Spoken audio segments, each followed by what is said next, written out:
Hello and welcome into my latest live stream. Today we're going to be doing a build for a customer that's in a bit of a hurry for their system, so I decided it's a pretty simple build. So I thought, well, just crank it out today and we'll get it out of here real quick.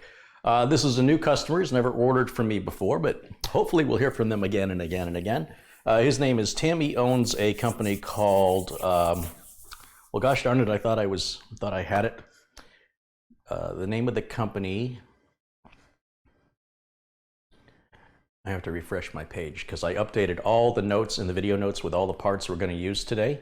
It's called Lake Hickory, Scuba, and Marina, and they're at lakehickoryscuba.com, and they are in Taylorsville, North Carolina. And I've got a link to their YouTube channel as well as a link to their website if you're interested in scuba diving or any of the services they offer over there. Obviously, they're entering into their winter season now, and we'll give them a quick shout out and a thank you for allowing us to build this on camera. They'll be using it, if you were to go into Lake Hickory, Scuba, and Marina, the computer that the person behind the counter will be using in the near future is this right here. Will be made up of these parts for the foreseeable future, for the next, probably I would guess at least the next 6 years. So you'll have a little personal connection there. You say, yeah, I know where you guys got that computer. So thanks again to the folks there, and this should be a pretty quick build. It's a pretty straightforward build. It's not going to be used for gaming. It could be if you threw a really good graphics card in there, although that power supply is only 500 watts. It might, depending on the graphics card, it might be enough. But yeah, so we're going to just try and crank this out today, try and get it done very quickly. And of course, never ever sacrificing quality. So if it ends up, if I have to struggle with something to get it right, then so be it. But I don't anticipate that happening. Today's parts are made up with a Gigabyte Z370p D3 motherboard. We've got an Intel Core i7-8700k, 2 sticks of G.Skill 8GB memory, totaling 16 gigs. They're 8 gigs each. I've got an Intel SSD 6. That's the QLC NVMe drive. Remember I said for the same price or less than an M2 SATA drive, you can pick up one of these Intel SSD 6s that are based on QLC technology, which is slower than NVMe, but faster than SATA for the same price or less than SATA. So why not, right? Why not get that extra performance for the same money? It's a good value, and Intel's a reputable, excuse me, let me try that again. Intel's a reputable manufacturer who is going to stand behind their warranty should, in the unlikely event, there be a problem. We're going to be using a Cooler Master. We'll be using a Cooler Master Hyper 212 Evo for the cooling solution with an EVGA 500V power supply, all put into a Corsair 200R. Throw Windows 10 on it, we're good to go. So look at the number of parts we've got. If we count the case and the power supply, that's 2. We've got 2 more here, 2 more here, and 1 more here. That's what, 7 parts? 2, 4, 6, 7. To build your own computer, you need 7 parts. And all 6 parts go into the 7th part. So it's not like you're assembling 7 parts. No optical drive, no DVD drive. Quick shout out to Peter Laycock. He's a gentleman that's been very generous with contributions and support to the channel. And the videos for the rest of this month are being provided to you through what I could best call viewer sponsorship. But Peter, thank you so much. I keep asking Peter, what can I do for you? Let me do something for you. He says, just keep doing what you're doing. I really like what you're doing, and I want to encourage you and just keep doing what you're doing. I'm like, wow, speechless. So many of you viewers out there are just amazing people, and I want you to know how much I appreciate it. I know I drone on and on about trolls all the time, and I really need to make a conscious effort to talk about the beauty of people, not just the ugliness of some minority people that come in to stir the pot. So thank you so much, everybody. Peter Laycock is his name, and he's given a couple of contributions in the past, and also Jesse Kirk. Jesse once again has provided wonderful support and contribution to the channel, and I'm telling you what, I would never imagined in my wildest dreams that I would see that level of support from one viewer, let alone several. I've mentioned Colin Hilton in the past as well, and Bill Leatherland. These are simply four people that come to the top of my mind. And all the contributions that all of you contribute are obviously appreciated. The reason I mention these people is their contributions are sizable and deserve that recognition. Of course, anybody that contributes during the live stream, I always make it a point to give you a shout out because you deserve it. The channel exists because of you. So I want you guys to know that. Abdul Azim Patel has contributed $20. Refound you when I did the Dell XPS video and I've enjoyed you ever since. Have some Coke. Thank you, Abdul. Let me make sure you are a moderator on my channel. I just can't get enough supporters. No such thing as having too many supporters. Now, as a moderator, you don't have to do anything. You just, your name's in blue. I know that you're a supporter of the channel. I know you're a friend. I consider you a friend. If your name's not in blue yet, it doesn't mean it won't be. But what I'm looking for are people that contribute or people that help one another and people I see regularly. So if I start to recognize you, even if nothing else, I just recognize you, I may make you a moderator just so I know that you're not new here. And I consider you a friend. It's not that my friendship is for sale. It's just I'm looking for supportive people, and financially is one way to support. Being kind is another way to support. Being kind to anybody in the chat room. If you come in here and you insult or degrade anyone, you can expect to be put in timeout, and you're not going to make my good graces, even if you are a moderator. It can be revoked if you exercise that type of behavior. I've said before, I will say again, if you don't have anything nice to say, it's very easy to say nothing. That's always the safe bet.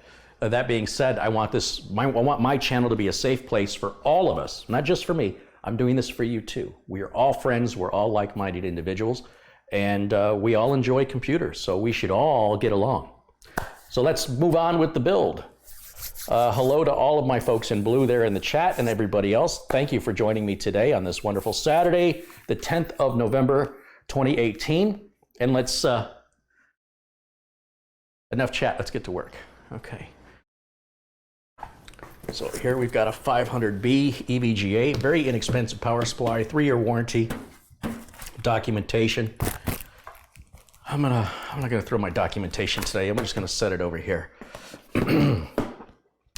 Let's start by putting power supply in the case, because that's about the only thing we can do to prep the case.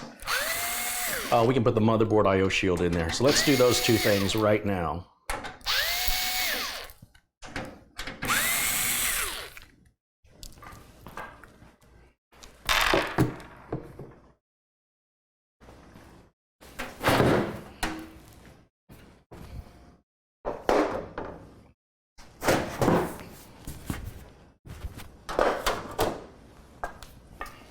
Just move this aside for the moment.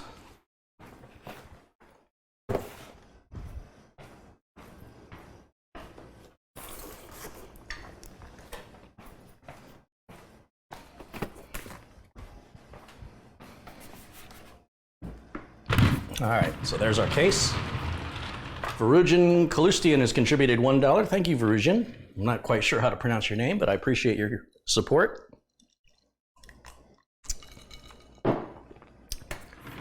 All right, let me get my knife out so I can get this shrink wrap off of this package.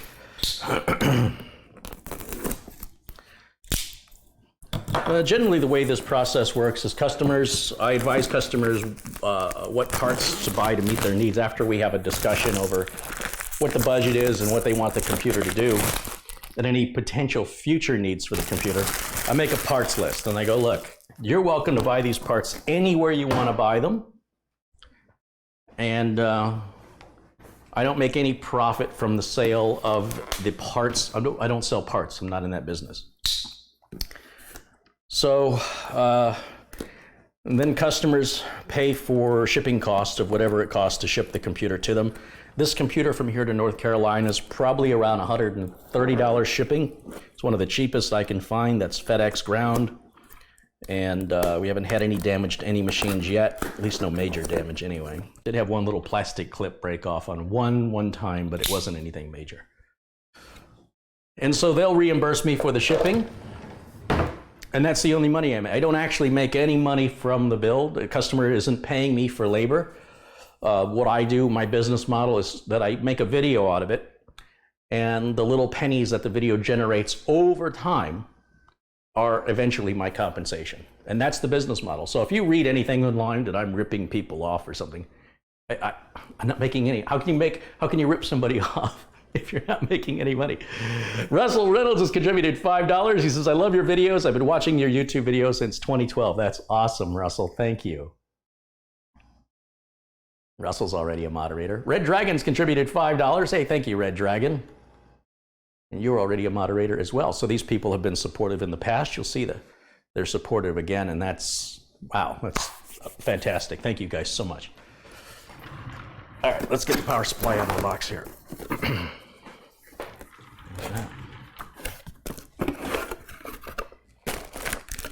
Power cable. Now, for businesses, and I talked about this before, I don't use modular power supplies for businesses.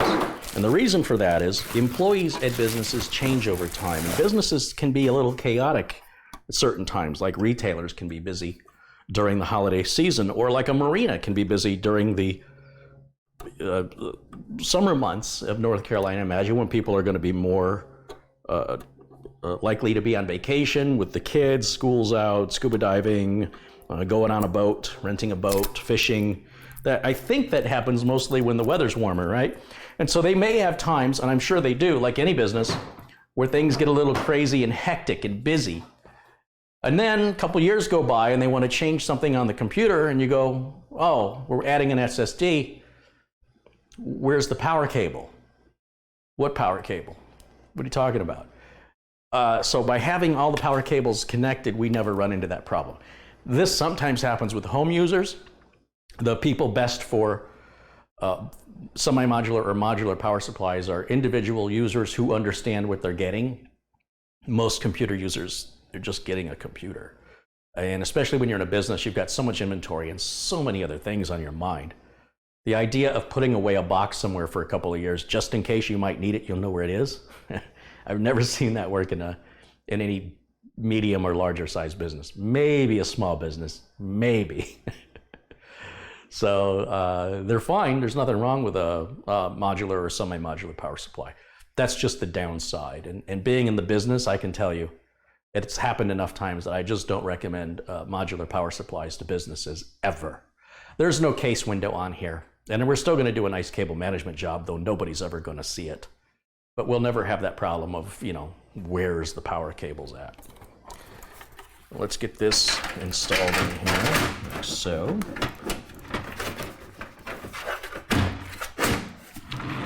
And let's see, that's our power cable. EVGA has been including a little plug that you can plug into the motherboard 24-pin connector to cause the power supply to turn on.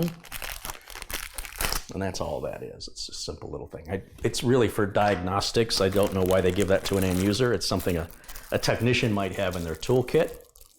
Just an odd thing to include.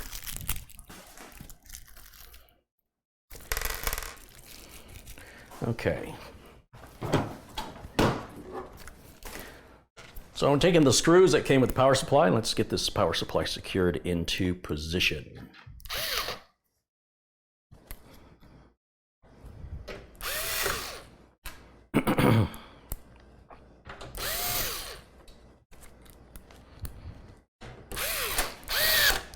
Very good. You'll see I start all the screws first, so I can jiggle and wiggle the power supply to line up the holes with the screws, and then once they're lined up, I tighten them down. I'm using a cordless electric screwdriver.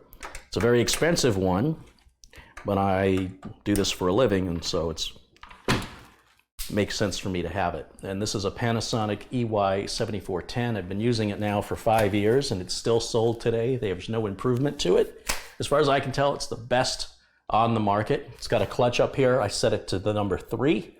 And so it's an auto off clutch. It doesn't make that grinding sound that you hear on most electric screwdrivers when they hit their torque setting. And so this saves the battery, it saves the clutch. You'll hear it click off on its own. It's not required on a PC build to have all the screws tightened to a specific torque setting. I just like it because I have OCD and I know nothing's been over torqued or under torqued. Nothing's loose, nothing's too tight. All right, and in here we've got the box of screws that have all the hardware we need to put everything in this case. Every case is different, or each model of case is different, I should say, regardless of the manufacturer. And for that reason, because of the differences between cases, and let's face it, if they weren't all different, they'd sue each other. So they sort of have to be different to avoid lawsuits from competitors.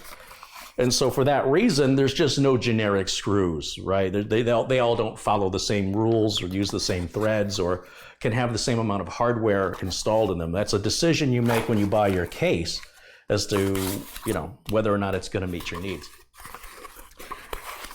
I find the 200R is an excellent case for everybody. Well, that RGB may look good to you today. I think you're going to be embarrassed by it in 10 years from now. Just by looking, look at your parents' high school yearbook photo, or if you're older than 30, look at your high school yearbook photo and tell me you're not embarrassed. Mark Cresswell, £9.99, how do I say that? £9.99 has been contributed from Mark Cresswell. He says, I would love to see a time travel video where you dress in early 90s fashion and build a Windows 3.1 system with old parts. Oh gosh, you know, I've got so many real customers with real needs waiting for me. I couldn't imagine having that much time on my hands. And further, there are people suffering every day under false information and boggy, sluggish computers that can be easily sped up. And I've got a list of dozens, if not hundreds upon hundreds of videos I want to make as soon as I help all my customers. Once all my customers are helped and I'm caught up, there are so many on-point videos I want to make that it just doesn't make sense to go back in time and make a build that is strictly entertainment. There's no educational value in that. It's not going to help anybody. It might be amusing, but I'd rather be amusing and offer real educational content that can help people. It'd be sort of like going to your college class instructor and saying, you know, it's great that you're teaching us about integrated circuitry, but I'd love to see you use something with vacuum tubes and a Tesla coil. It might be interesting, but it's not necessarily going to be helpful to anybody entering the field. So I appreciate your contribution and your suggestion. Never say never, but it'll be a while before I have that kind of time. All right, here we go. So we've got the power supply installed, and I want to get the motherboard I/O shield out of the box so we can put that in right now.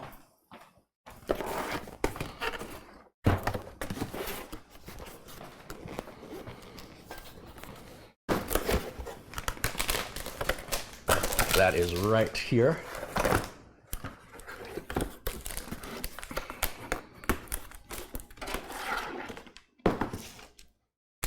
So we'll just get this out of its plastic package. Kind of cracks me up that they put that in a little plastic bag. It seems very wasteful.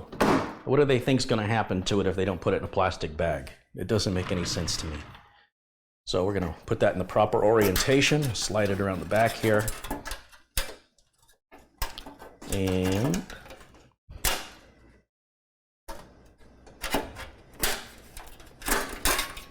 whoops.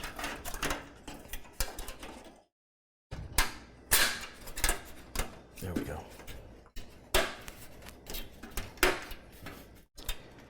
And that's the I/O shield installed right there. Nothing fancy, it's pretty basic. This motherboard's you know, sort of an entry-level overclocker board, really. They're never going to overclock this, but you know, if you were just getting into it, you wouldn't want to spend a whole ton of money on it since you may not like it. Hence the term entry level. Great motherboard, just lacks a lot of unnecessary, in my opinion, unnecessary bells, whistles, and features. Gives you everything you need and nothing you don't. We don't need that. We've got our documentation in here. We've got driver disk, which we don't need to use anymore with Windows 10. And then we've got the Q connector for the front port panel switches and LEDs. And we'll just put the rest of this stuff right in here. We grab the documentation, the screws, all that can go right in the motherboard box. And the customer will get all the documentation, any unused screws or parts, cables, wires, like extra SATA connectors. Those will all be in the box for the customer to have And hopefully they put it away somewhere where they can find it. But if not, most of this stuff can be bought online. You know, if you have to go to Amazon and buy a SATA cable, that's a real shame when you know you've got one around the house somewhere, right? Or around the building, as the case may be. They're not expensive. It's just the idea that you'll be postponed until you can get something done because you can't find your spare parts. And usually, most customers won't need any of these spare parts for at least a year, probably 2 years. So the idea that you're going to remember where you put something a year or 2 years ago, certain people can and certain people can't. But at least if you find the box, everything is in there regarding the computer. So that at least keeps it all in one place. So if you find one, you've found it all. All right, here is our motherboard. And again, it's a pretty basic board. I highly recommend it for just about all use cases, whether you're building a gaming machine or you're using it for business. You'll see it's got an HDMI port built on right there. So we're going to use onboard video. Interestingly, this only has one port. They usually have two. So if the customer in a retail environment wanted to have a screen that the customer could see, they could put a splitter on that. However, if the customer wanted to have two different screens, they would have to buy a discrete graphics card. And not necessarily an expensive one, just one that has multiple video outputs on it for the number of monitors they want to connect. That's the first time I've noticed that it has one HDMI. I thought it had two. You'll see on the back, we've got 6 USB ports on the back, plus we'll have 2 up front. And that should, I know this customer uses a lot of USB ports, but that should be enough. If not, we can add more USB ports via a card that plugs in here, that'll be in the back, or we can add an external USB hub that we'd have to plug into power. And it's like a surge protector. You know, let's say you have one outlet and you have 6 things to plug in that need power. You buy those power strips. We call them surge protectors, but they're not much of a surge protector. But anyway, that works the same with USB hubs.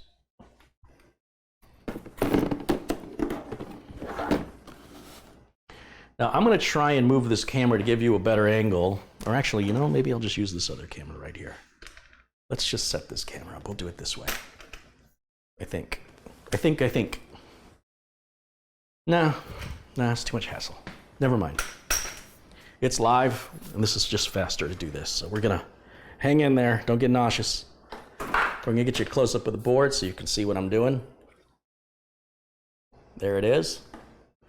Jangid4 has contributed £9.99. He says, I found your channel when I got a next unit of computing, a Nook, with a power lead. Thanks to you, I've built my own system. You're an inspiration, Carrie. That is awesome. Thank you, Jangid4. I appreciate that. I've been very happy with the Nook. When I put that together, that was April of 2013. We're closing in on 6 years, and that thing's never had a problem. Not even a hiccup.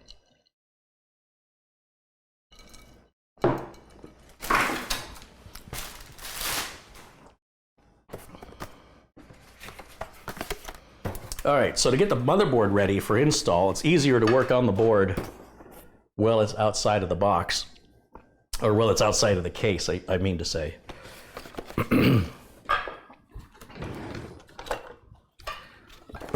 Here's our processor. It's an Intel 8700K.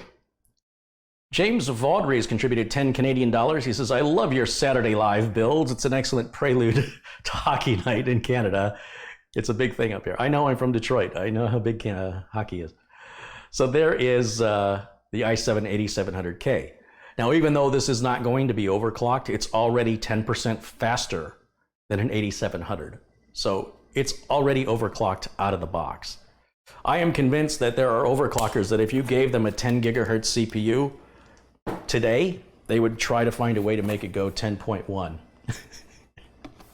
Think about the guy who spent all his time and effort on making an Intel Celeron 300 go to 600, right? Like he doubled his speed. And if he had a window into today and he saw you guys getting these little tiny increments of performance from overclocking a 4 gigahertz processor, he'd just swear at you and flip you off and walk away. I mean, what would your reaction be if you're struggling to get 600 megahertz out of a 300 megahertz processor? And then you have a peek into the future at some people that have these super fast processors and they're still not happy. I just thought about that the other day. I thought, wouldn't that be hilarious? Whoops. So here's the documentation that comes with the Intel processor, and it comes with a Go Faster sticker. Yeah, if you put that sticker on your computer, it'll go faster.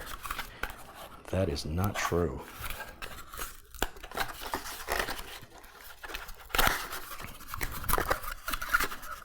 Trying to get these things out of the box sometimes is harder than actually installing the parts. There it is. So this, did I say I wasn't going to throw boxes on the floor? This is the chip itself. This is the brains of the system. You know, you're looking about $350 for what I'm holding in my hand, but it's worth every penny in my opinion. So to get this installed, we're going to open, let's see what gives you the best view here. We're going to open the socket, which has a cover on it. We press down in a way and lift it up. Now this is very delicate in here. There's 1,151 little pins in there, and so much as breathe on them wrong and they could bend. Well, that might be an exaggeration, but you want to steer clear of getting anything near those pins. It's just a good practice. You'll see there's indents on each side of that CPU package, so that's how I can stick my fingers in there and pick it up by its edges. Always hold parts by the edges. There's a small golden triangle way down on the corner, right there if you can see it. Very, very difficult to film that. And then there's a gold triangle right here on the board, which I don't know if we'll be able to see it. Yeah, there it is. This right here is the, that is the gold triangle. We're going to line those gold triangles up. So this is going to go in the socket. You just gently find a corner and just set it down. I can grab the edges of the CPU and wiggle it. It's not moving. That's good. Avoid touching the top surface because that's where all the heat is, and we're going to put our thermal compound on that. And the thermal compound, if you want it to be as effective as possible, you don't want any dust, dirt, contamination, fingerprints, oils from your skin. You don't want any of that on there. If you do touch it by mistake, it's okay. It's still going to work. And if you just want to clean that off before you use it, you can use a Q-tip and rubbing alcohol. The higher the content of the rubbing alcohol, the better, but any will do the job. It'll be good enough. Now let's lower this lid back down. And when I close this lid, let me just back this camera up just a little bit more. When I close the lid, this little fork in the lid is going to go underneath this screw. And when this lever is going to have a lot of tension on it. And when I push this down, you're going to see that lid pop up. Here we go. There it is. We save this lid because if this motherboard ever has to be returned to the manufacturer for warranty purposes, we would remove the CPU and then that would expose those delicate pins to damage, and the manufacturer won't honor the warranty unless you cover those pins up to prevent said damage. With the CPU in, the next thing I could put in is the Intel NVMe SSD, which I have right here. I think these things are brilliant. For the price, why would you ever buy a SATA-based M.2 drive ever again? This is just made SATA-based, right here. This has made SATA-based M.2 SSDs obsolete. Because when you can buy this for the same price or less of the same capacity, and you get NVMe, granted, it's only 1/3 of regular NVMe performance, but that's still 1/3 faster than SATA. For the same or less price, why wouldn't you do that? That's what you get in the box. This is a 512 gig, which is all the company needs. They're using this for business, so we're not putting lots of files on it or big libraries or anything like that. They have a key piece of software they use for billing, and they need to make sure that that works for receipts and things like that, and probably for scheduling as well. A couple of contributions have came in. Let me give everybody a quick shout out. What did I miss? I missed two of them. Firethorn has contributed 20, I don't know, what is that, yen? I don't even recognize that. Thank you, Firethorn. And another one just came in. Christoph Esch has contributed 10 euro. He says, I love the US way of disclaimers, though they should be obvious. This is my way of sarcasm, Carrie. The Intel icon will make your PC faster. Like not. Yes, there is a growing sense of victimization and paranoia in the country, here in the US. And so it's very important that everything you say, you try to be as literal as possible, because if you don't, you'll be taken that way. And people are very quick to jump to social justice warrior mindsets to attack and demonize people they don't even know based on a little tiny bit of information that they quickly jump to a conclusion that you're a bad person. Here in America, there's a growing sense of paranoia and schizophrenia among the people, and it is getting worse every day. You just need to watch our politics and look at the voting results to see how divided this country is. And when they speak to people, it's always about them. Be careful of them. They're taking over. Doesn't matter which side you're talking about. That both sides say the same thing. So we're just trying to get away from that world for a little bit, trying to be careful not to become a part of that. Okay, so to get this installed, we're just going to remove this screw right here that's already installed on the board. Let's get that removed. Always use a magnetic screwdriver. Very important. And then we'll take our QLC NVMe M.2. Boy, that just rolls off the tongue, doesn't it? Out of the package. You'll see I'm holding it by the sides, by the edges. And we're just going to slide that right in like so. And you'll see it kind of springs like a springing diving board or something. And then all that screw I took out does is it just holds that down. So you don't need to over tighten this. And just understand that's the screw's purpose. So don't torque it down. Just turn it until it stops. It's not going anywhere. It secures the drive into position. That's 512 gigs of not super fast storage, but faster than SATA storage installed and done. Just that easy. I'm going to wait to put the RAM in because I think I'm going to do the next thing, which is a little bit more difficult. Let's get that out of the way, and that's installing the Hyper 212 Evo.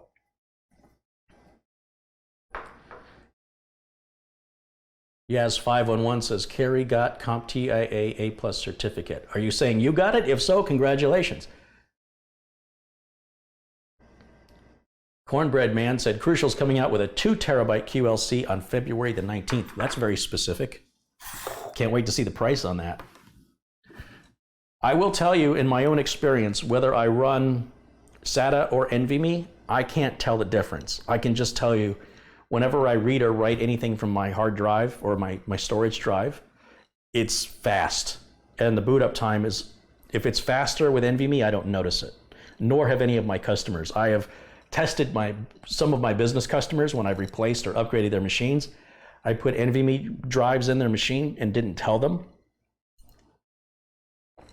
They don't notice it. Doesn't mean you won't. Just depends on how you use your computer. And obviously the way they're using their computers for business, they're not noticing a difference in boot time or load time of their applications. Just so you know. I don't make any money selling parts, so I'm not, the information I give you has no agenda. It's just fact based on, I would say it's perceived fact. It's anecdotal based on my personal experience. And I build a lot of computers. It's not like some guy bought a computer and he doesn't know. I build hundreds of them. I've built thousands. So I can tell you the general consensus from the customers. They don't notice a fast SATA drive from an NVMe drive. But I can show them the benchmarks and they're like, wow, that's really fast. But if you just ask them, do you notice a difference between this and the way your computer was before? They go, no, should I? I go, no, that's fine. Never mind. Forget I asked. So the Hyper 212 Evo is a little tricky to install. What we've got here is the cooler itself. This CPU, because it's overclockable, it does not come with a cooler. This cooler is only about $30. It's very quiet, and unlike a liquid cooler, it'll never leak, and a pump will never die. The worst thing that can happen is this fan could die, and you'll have to replace this fan by just removing these two clips and go get another fan. That's the worst thing that can happen. So I don't think there's a better cooler for the money. Not that I've tested so far. There are better coolers, but not better for the money. This works on Intel and AMD platforms. On the back of the package, we've got this bracket. Now, this bracket looks like it's got a sticker on it. You see, even sort of peeling up right here. See that? Don't peel that off. That is there to prevent metal-to-metal contact with the back of your motherboard. So on an Intel build, we turn it this way, and you see it's got that right where there's going to be contact to the motherboard. These pieces stick out further, so they're going to hit. We flip it this way for an AMD motherboard. And do not remove this. This is not a protective, this is a protective film, but it's not protective for shipping. It's protective to prevent a short on your motherboard. Very important.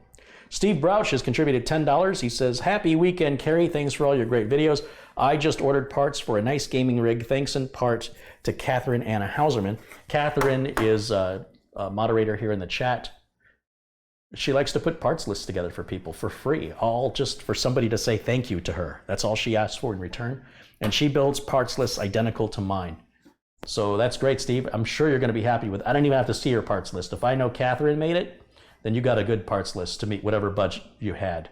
And thank you for your contribution. Are you a moderator? You are now. Let us know about your build if you want to take pictures of it along the way, or if you want to share a story about what your build was like, if anything was easier or more difficult than you thought it would be. I think that would be helpful to other people doing a first-time build. So here in this box is all the mounting hardware for the Hyper 212 Evo, along with the installation instructions. And we've got these little washers here. We've got the support, or the clamp, whatever they call that. These extra plastic pieces are for putting another fan on the other side of the cooler, so one fan pulls air and one fan pushes air. We're only going to use one fan because you only need one fan. But some people have a mindset that more is always better, and there's very few things in life where that's true. When you add another fan, you add a little bit more noise, and you double the opportunity for a fan failure for your cooler anyway. In this container, we've got different screws and nuts for different mounting techniques for AMD versus Intel. So for example, in here, let's just take a quick look, and I'll just explain very quickly what the 212 comes with. We've got our tube of thermal compound that we'll have to apply. We've got standoffs here, nuts. We've got a socket to tighten the nuts with a Phillips screwdriver. We've got other standoffs for other CPUs. This would be like for an Intel 2011, so we won't use these. We've got rubber pads that help fix or negate the vibration of a fan hitting the side of the cooler.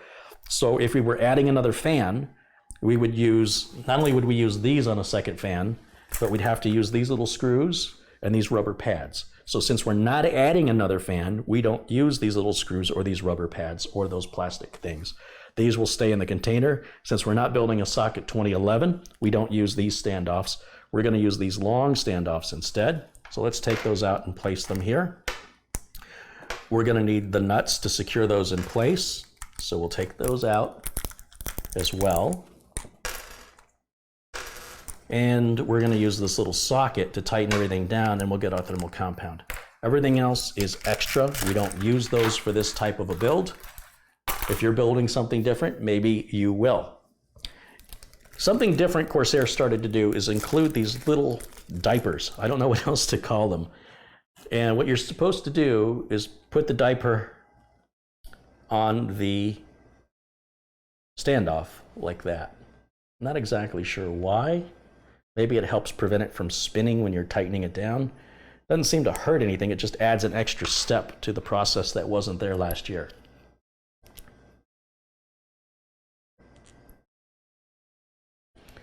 So I'm going to just put them all on right now and get these diapers on.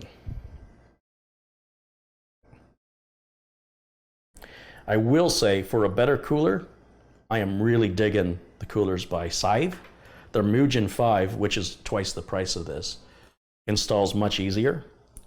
And they sent me another cooler to test, which is more along the lines of the 212 Evo here, except it just has push down clips just like a stock Intel cooler. So that, can you imagine that easy of an installation for a third-party cooler? Never seen anything like it before in my life. So watch for that review coming up soon.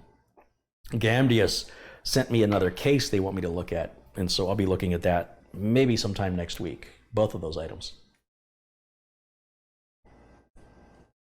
Okay, so those are all prepped. Just take a quick look in the chat, see if I missed anything exciting here. Grizzlies Play 63 has contributed $10. He says, hello, Carrie. Here's another donation for the channel. I'm so glad you're doing live stream on the weekends. I usually miss them. Keep up the great videos. That's from David Griswold in Michigan. I love my Michigan peeps.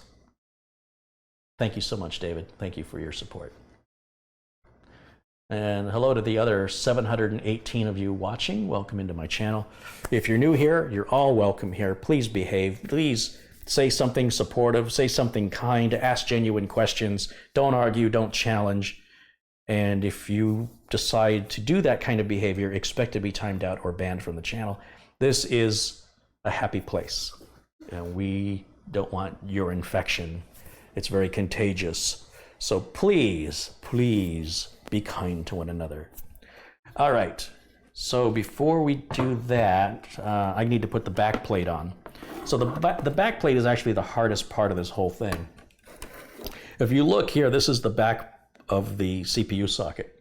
You'll see it's got two screws here and one there, and you'll see that's got two holes at the top. I wonder what that means. I guess it means that's how you orient it. So we'll arrange that to be right about there. And so the tricky part of this install is we're going to grab, you can already see them crossing over myself here. We're going to grab one of these standoffs and we're going to place it in the hole beside the CPU. There's a hole in every corner, and we want to line that up. This is a long slot, and we're going to line it up with the middle. It can be a little tricky. Now, depending on what socket type you're building, you may not use the middle position, but if you're building socket 1151, should be the middle position if memory serves. There we go. And I'm just going to grab a bolt real quickly before that slides away from me to just tighten it by hand to help me hold this in position so I can line up the next standoff.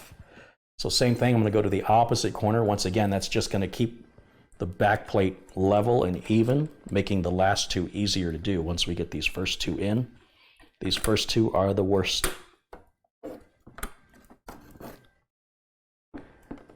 And I have struggled with this in past videos. The only reason I'm making it look easy is this is about the 8th or 9th cooler I've installed of this brand and model. And if you do it 8 or 9 times, you can be this quick with it too. This is not a contest. This is not a race. Slow down, savor the process. It's fun. If you get frustrated, walk away for a little bit. I will tell you, when you build your first computer and it turns on and it works, you're going to feel so amazing. You're going to want to build another one right away. So when I tell you to slow down and enjoy your build, that's a real public service announcement. There's people that say, I could build a computer in 20 minutes. I feel bad for you because you clearly don't enjoy it. All right, so here is the final standoff. And once again, if you look at it from this side, all I'm doing is I'm just putting this here in the hole, gonna kind of twist it and wiggle it until it seats. Then I hold it into position. I'm not touching the CPU and I'm not touching anything but the edge of the board. We'll bring it around and we'll put that final nut right there.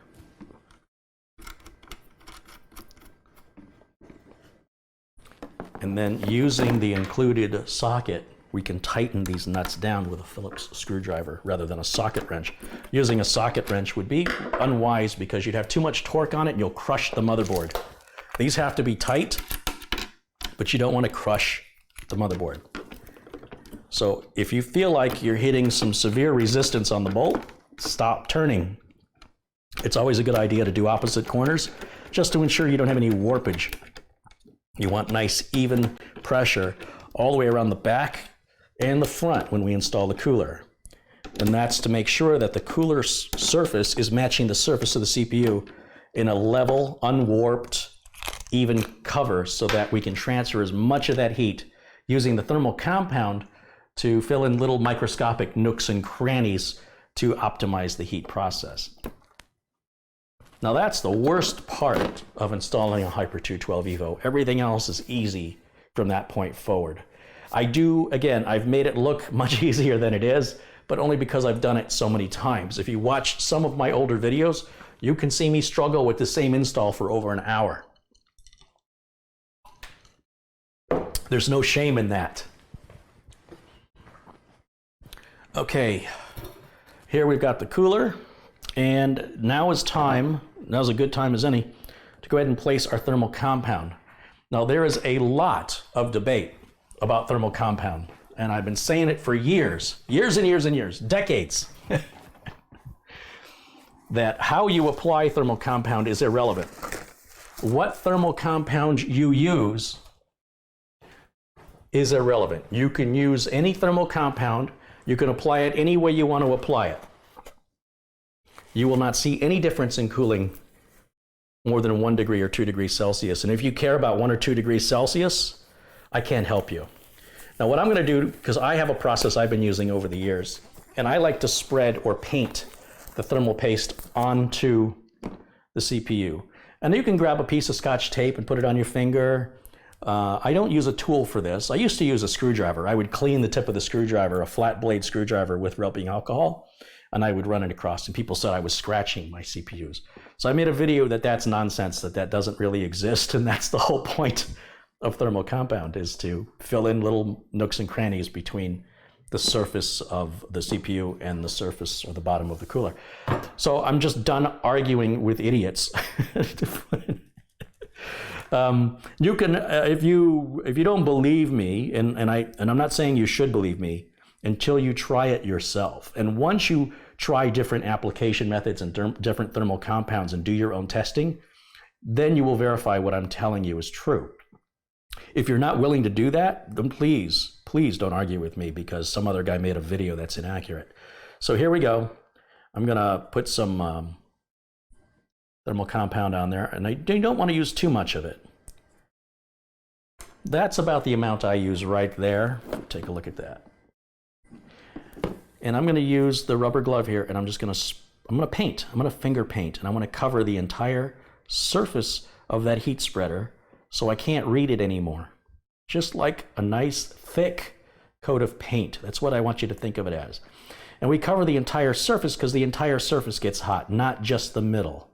That's an old thing from when processors used to be smaller and processors didn't have built-in graphics. Modern processors almost encompass this entire underside of this die, the underside of the heat spreader with dies for both a separate GPU die for the built-in graphics.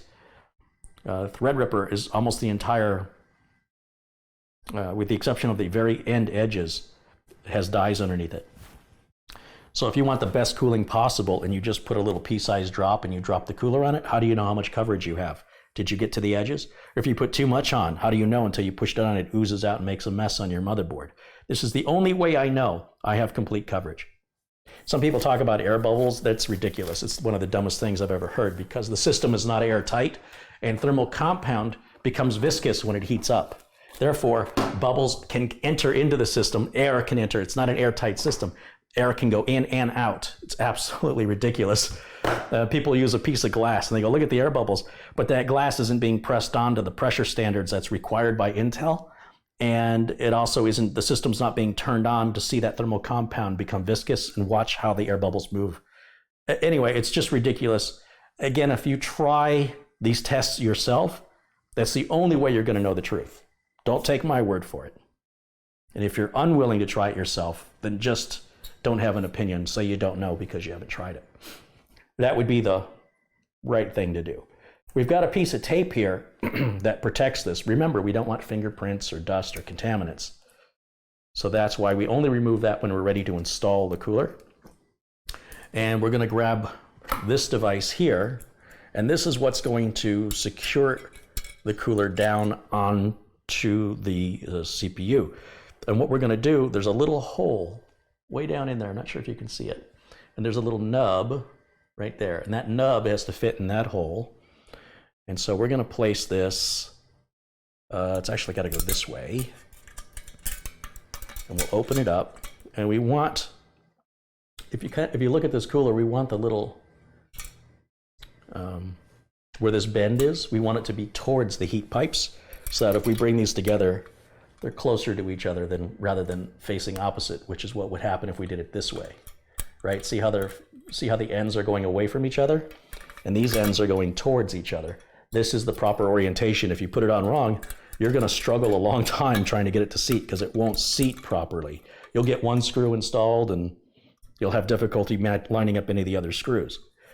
Now, we can install the cooler like this or like this. It is the same either way. So it says Cooler Master on the top. If you had a case window and you're worried about it saying Cooler Master that way versus Cooler Master this way, that would be your only incentive, honestly. So I'm going to keep it, we'll keep it facing this direction. We want the fan on this side to blow air through and out over the I/O ports. That's the direction of airflow. So for right now, I'm going to gently place this on top of the CPU, and it can slide around and wiggle. That's fine. There's no harm in that. And these screws need to be moved. There's 3 positions that I should have already done, and I didn't. And you just pull up on the screw. It's got a spring on it, and just slide it over one position. Pretty sure we need to be in the middle. That one's in the middle. This one is in the middle. And then, yeah, it's easier to do this now than later. And once again, just having that thermal compound smear around the bottom is fine. Never mix 2 different brands of thermal compound. Never ever do that. And never apply thermal compound to the heatsink and the CPU. Only apply thermal compound to the CPU only, because the heat sinks are often bigger than the CPU, and you're going to end up with a big sloppy mess. Now I'm going to just start. Maybe I should start it by hand. We'll get that one screw started. Charles Vandelas contributed $5. He says, thanks for all the wonderful videos. I really enjoy them. Hey, thank you so much, Charles. Now there's tension on this now that I've tightened one screw, and I'm going to the opposite corner. You see that? Line the screw up, and I just want to get it started. That's why you don't want to tighten these too much. The more I tighten this side, the harder it is to get the other side. It's like a seesaw.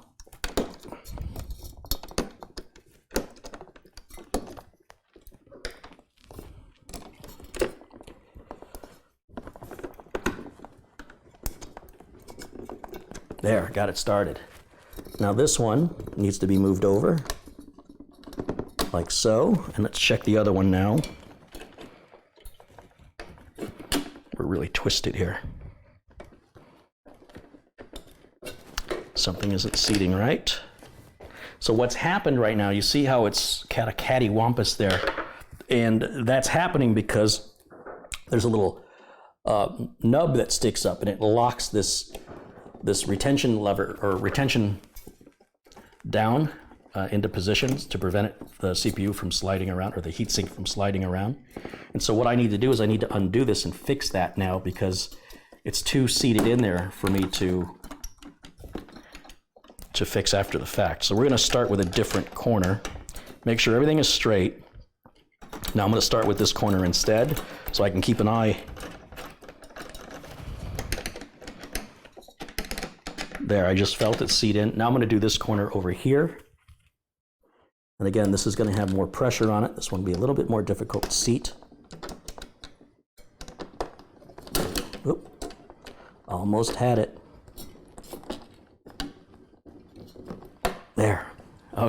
See See, just a couple of turns. Now we should be able to get these last two started here. Just a couple of turns is all I want. And this one's going to be a bugger because it's really going to have a lot of tension to get it started. That's why we only do a couple of turns each. Now, that's nice and straight. It will wiggle just to these 2 points. That's normal. Don't worry about that.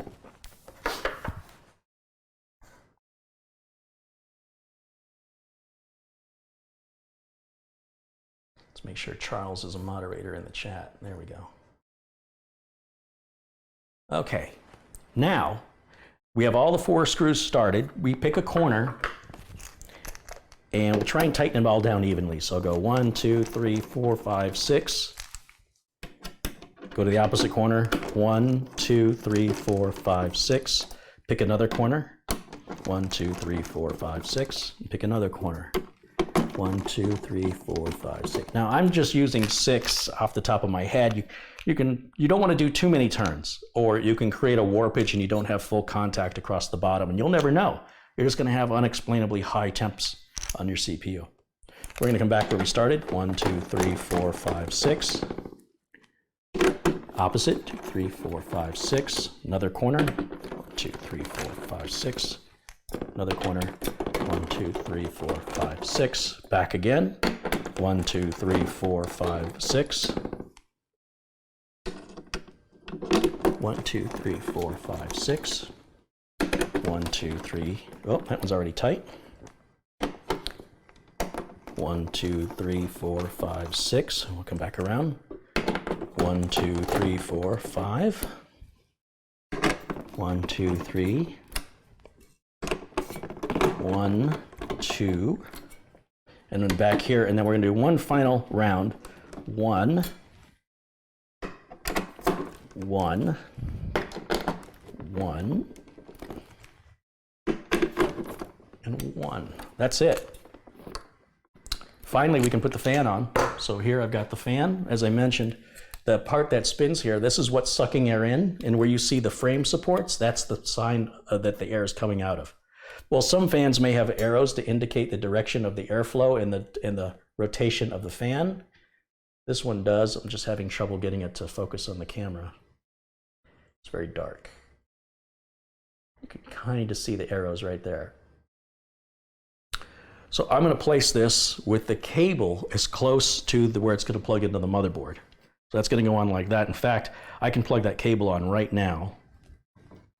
Just trying to give you a good shot of this right here. You'll see it's got little grooves, so it can only go on one direction, and it just pushes straight on. And then this kind of works like a door hinge. You see these grooves? That's for one fan. This groove's for a fan on the other side. Mentioned you can have a fan on each side. One pushing air, one pulling air. What we're going to do is we're going to push air through, and I'm going to line up these grooves and the tabs. You know what? Let me start with the other side so you can see. Line up the grooves and tabs. And you got to adjust your altitude of your fan right now. So the fan is pretty well level with the top of the heatsink now. And now with this side in the groove, I can pull on this one a little bit, just a little tiny bit, not much. And I'm going to close it like a door. That's it. Our cooler is done. One thing I can do right now, since the case is out in the open, is zip tie that wire right there, because it'll be a bugger to try and get to that once that motherboard's been put in the case. You need some real tiny hands and a real delicate touch. I'll just tell you that right now. So let's do that now, because my touch is not delicate. A lot of people treat computer hardware like it's made of glass. Oh, it is silicone. Okay, so there's some labels here. This one tells you don't throw this into the garbage. This one tells you if you remove this sticker, your warranty will be void. That's because that's the serial number, and they know if you're in warranty based on the serial number if you don't have a receipt. Though, even if you do have a receipt, they still want to know that you're in warranty with that serial number and that you're not trying to pull a scam on them. I don't know why you would have a warranty issue with one of these coolers, but be that as it may, we leave the stickers on.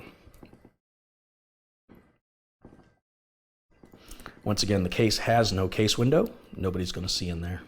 And we're going to wire tie it nice and neat anyway. So if somebody does look in there, they're going to go, wow, that's really nice in there. Somebody did really good work. Or they'll say, that doesn't look very complicated. I thought computers were filled with much more wires and junk and stuff.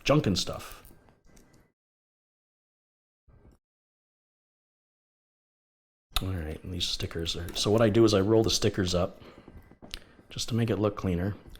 Keep the cable flat. I don't want to twist the cable in on itself. By keeping the cable flat, it makes my wire management very clean, see? I would like that a little bit better though. Pull it up a little bit. Oh, that's much better. I'll probably use 2 wire ties instead now. I'll put one here.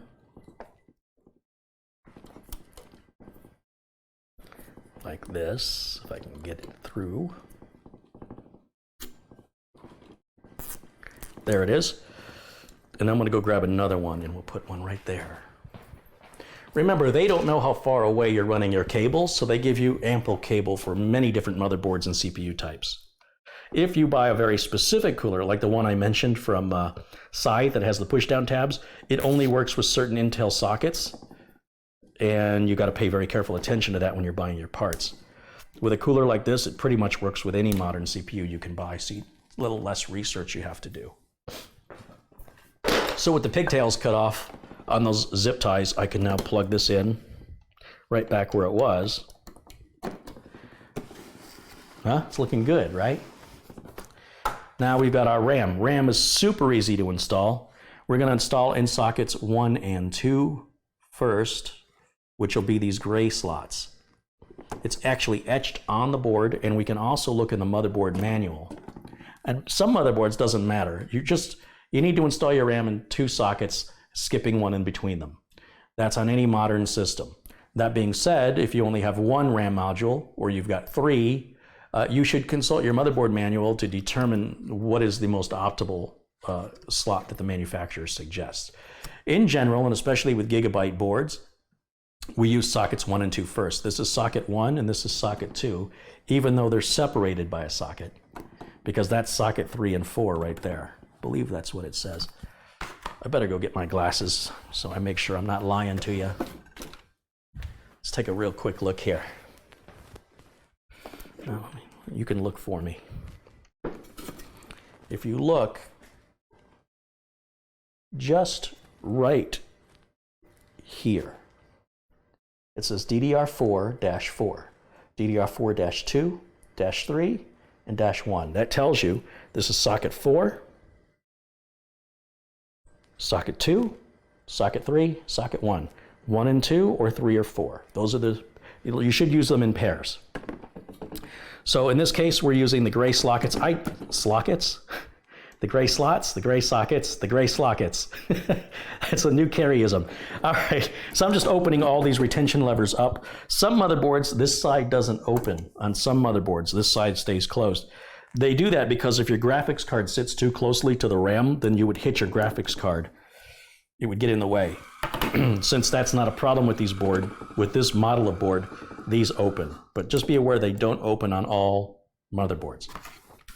You'd be like, man, I can't get these open. I saw Carey do it. It looked real easy.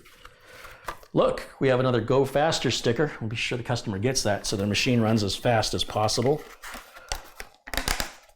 RAM prices have been going down. SSD prices have been going down. Power supply prices have been going down. Always a good time to buy that stuff now. Who knows how long it'll stay that way, or if the trend will continue, who's to say. These are my 2 memory modules. I'm going to hold them anywhere but by the gold fingers there. I don't want to touch those gold fingers. There's a cut right here, we call it a key.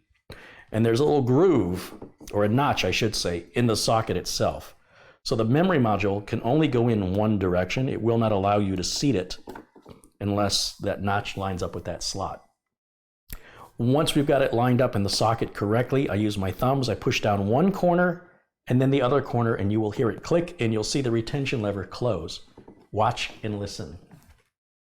Wish I could get you a better camera angle of this.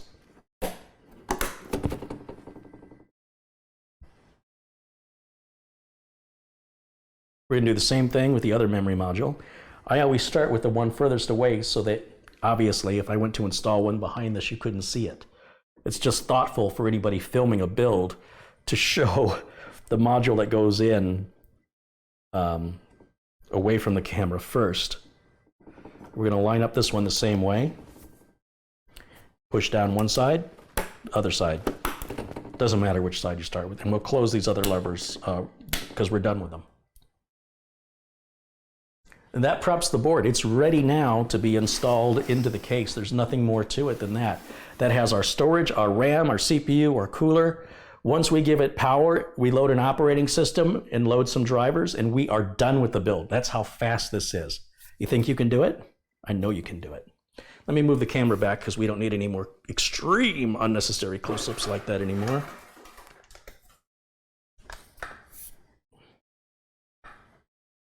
Here we go. You can see my mess.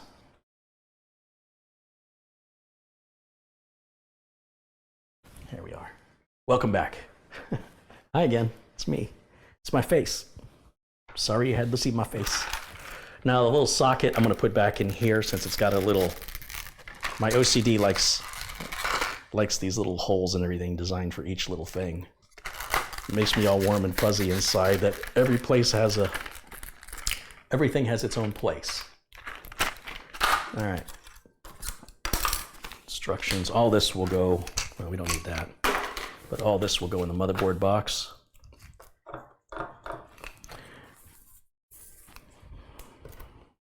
Okay.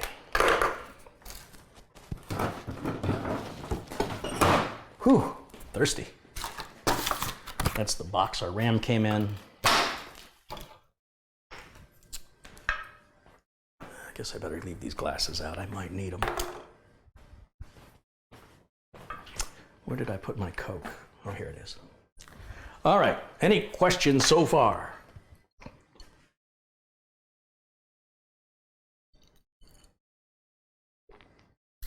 Nicholas Beer says, oh my God, no way. I live in Traverse City. That's cool. I wish I lived in Traverse City. Is there no GPU? The GPU is built onto the CPU. Because this is not a gaming machine, it will be used for business. The built-in GPU on the Intel chip is more than enough than the customer needs. Not everybody is a gamer. If you want to add a GPU and turn this into a gaming system, that's all you have to do. It's ready. It would be a waste of money for this customer. They won't be able to process their customers' receipts or invoices with a GTX 1080 Ti or an RTX 2080 Ti any faster than with the onboard video. Can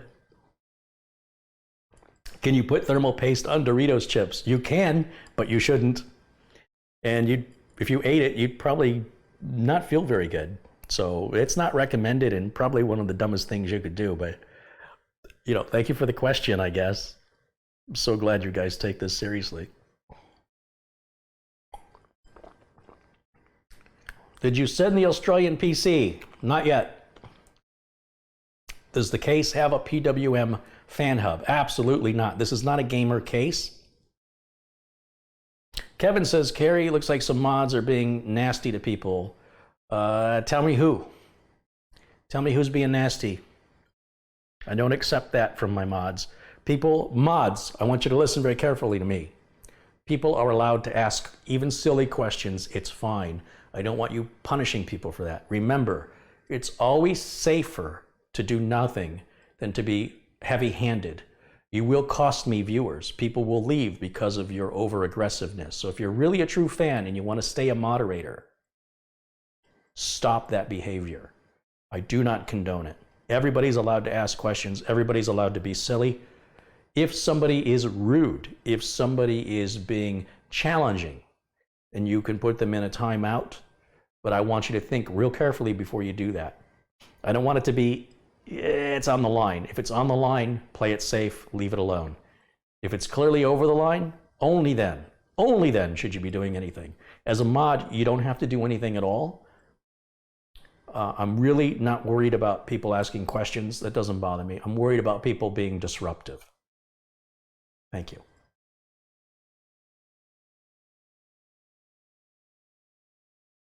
Would you recommend AMD Ryzen for business? Whatever the customer wants. I've got no, I mean, if a customer said, hey, look, I want an AMD Ryzen for my business, I wouldn't talk them out of it, or I wouldn't even attempt. I'd say, okay, which one you want? What I've seen, though, is because AMD fell so far behind Intel over the last few years, up until recently, they've only recovered, that many of the businesses have just grown accustomed to Intel and have no reason to abandon Intel. Intel hasn't given them any reason to go to AMD. They're upgrading older systems that have been running great for years and years and years. And when you ask them, do you want to consider AMD? They go, why would I? My Intel systems have been great. If I've had any customers, which I have not, but if I did have customers that had problems with Intel, I would definitely recommend AMD. I wouldn't have recommended them a couple of years ago, before the Ryzen chips came out. I'd have said, that was just a fluke. You should stay with Intel. These days, if I ever had a customer that had a bad thing to say about their Intel-based computer, I would say it's a good time to go to AMD. It's never happened. It's never, ever happened. All of my business clients trust Intel.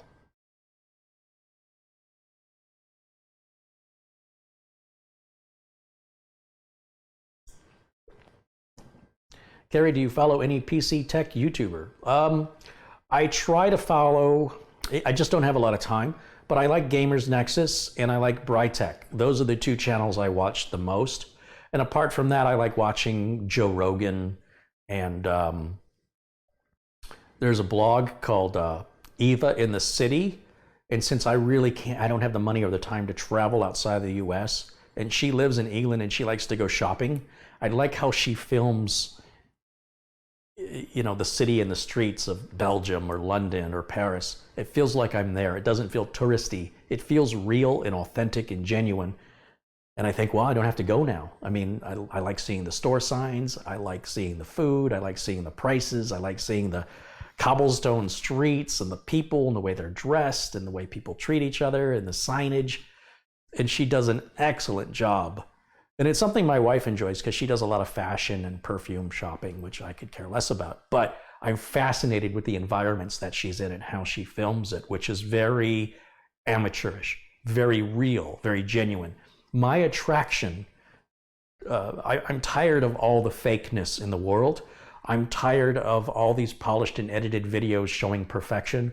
I am tired of people never showing mistakes, never looking bad, never having a hair out of place, always saying the right thing, never flubbing their lines or embarrassing themselves. All that gets cut out in professional videos. There's enough of that in the world between TV, movies, and now YouTube. YouTube is finally our chance to return to reality, to show people as real people, as you know them in real life. And that's all I'm trying to do here. There's very few YouTubers that I know of that follow that same philosophy. The folks at Dude Perfect, they make some amazing videos, but I would love to see the behind the scenes because I can't see how they could have that many skills so quick. Is it just luck and they're just filming over and over, or do they just do the same thing until they master it and then they move on and never do it again? It's weird, but the Dude Perfect videos are amazing. And I'm not going to say they're fake, but they're highly polished, and so there's a lot of preparation that you don't see. And I would love to see how they make the videos. In fact, I'm more interested in what's going on behind the cameras in most videos than what's on the camera. And so for that reason, you'll see me always including another camera in my shot. Like if I'm using a 2 or 3 camera setup, I intentionally film another camera so you get a feeling of what it's like behind the camera. You get because the camera only shows you what's in here, but what's out here? And movies do that all the time. They'll have a little front of a store, but if you widen the shot, they're in the middle of a field. And it's not even a store, it's just a fake front. I'm just tired of that. I've been on the planet 50 years, and it's all I've ever seen. This is what I want to see, and I just make what I want to see, and I hope other people are like-minded.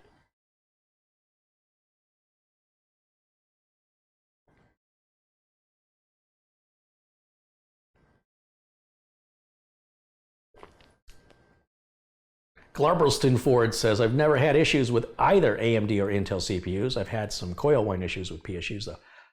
The AMD CPUs I've had issues with back in the Athlon XP days when there was no heat spreader. You could easily crack a die.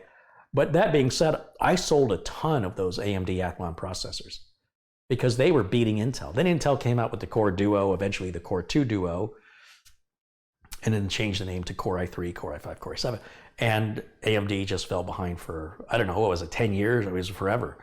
Maybe it was 7 years. It just felt like forever. And then AMD released their Ryzen chips, and those had problems out of the gate, as any new technology does.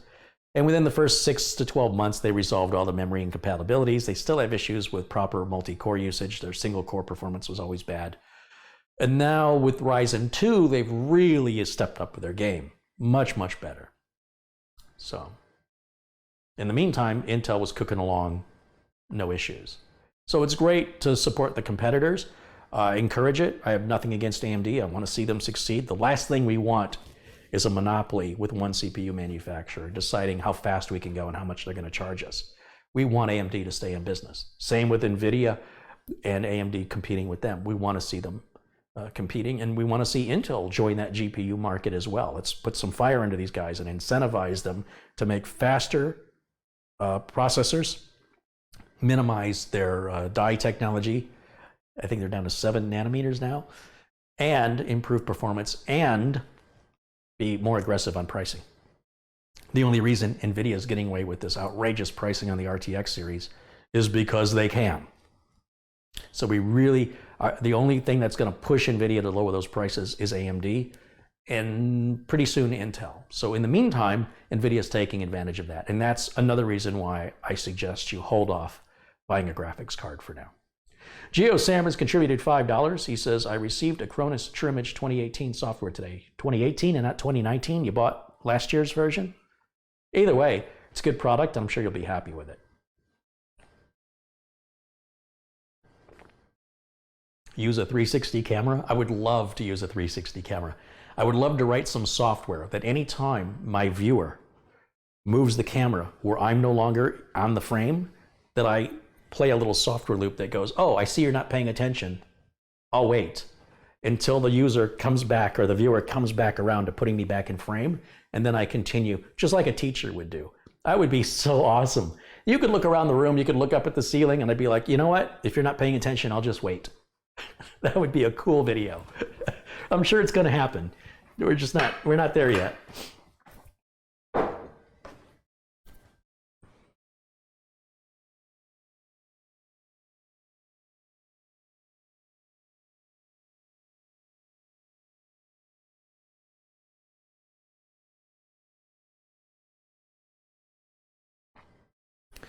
Okay, let's get the motherboard put in the case.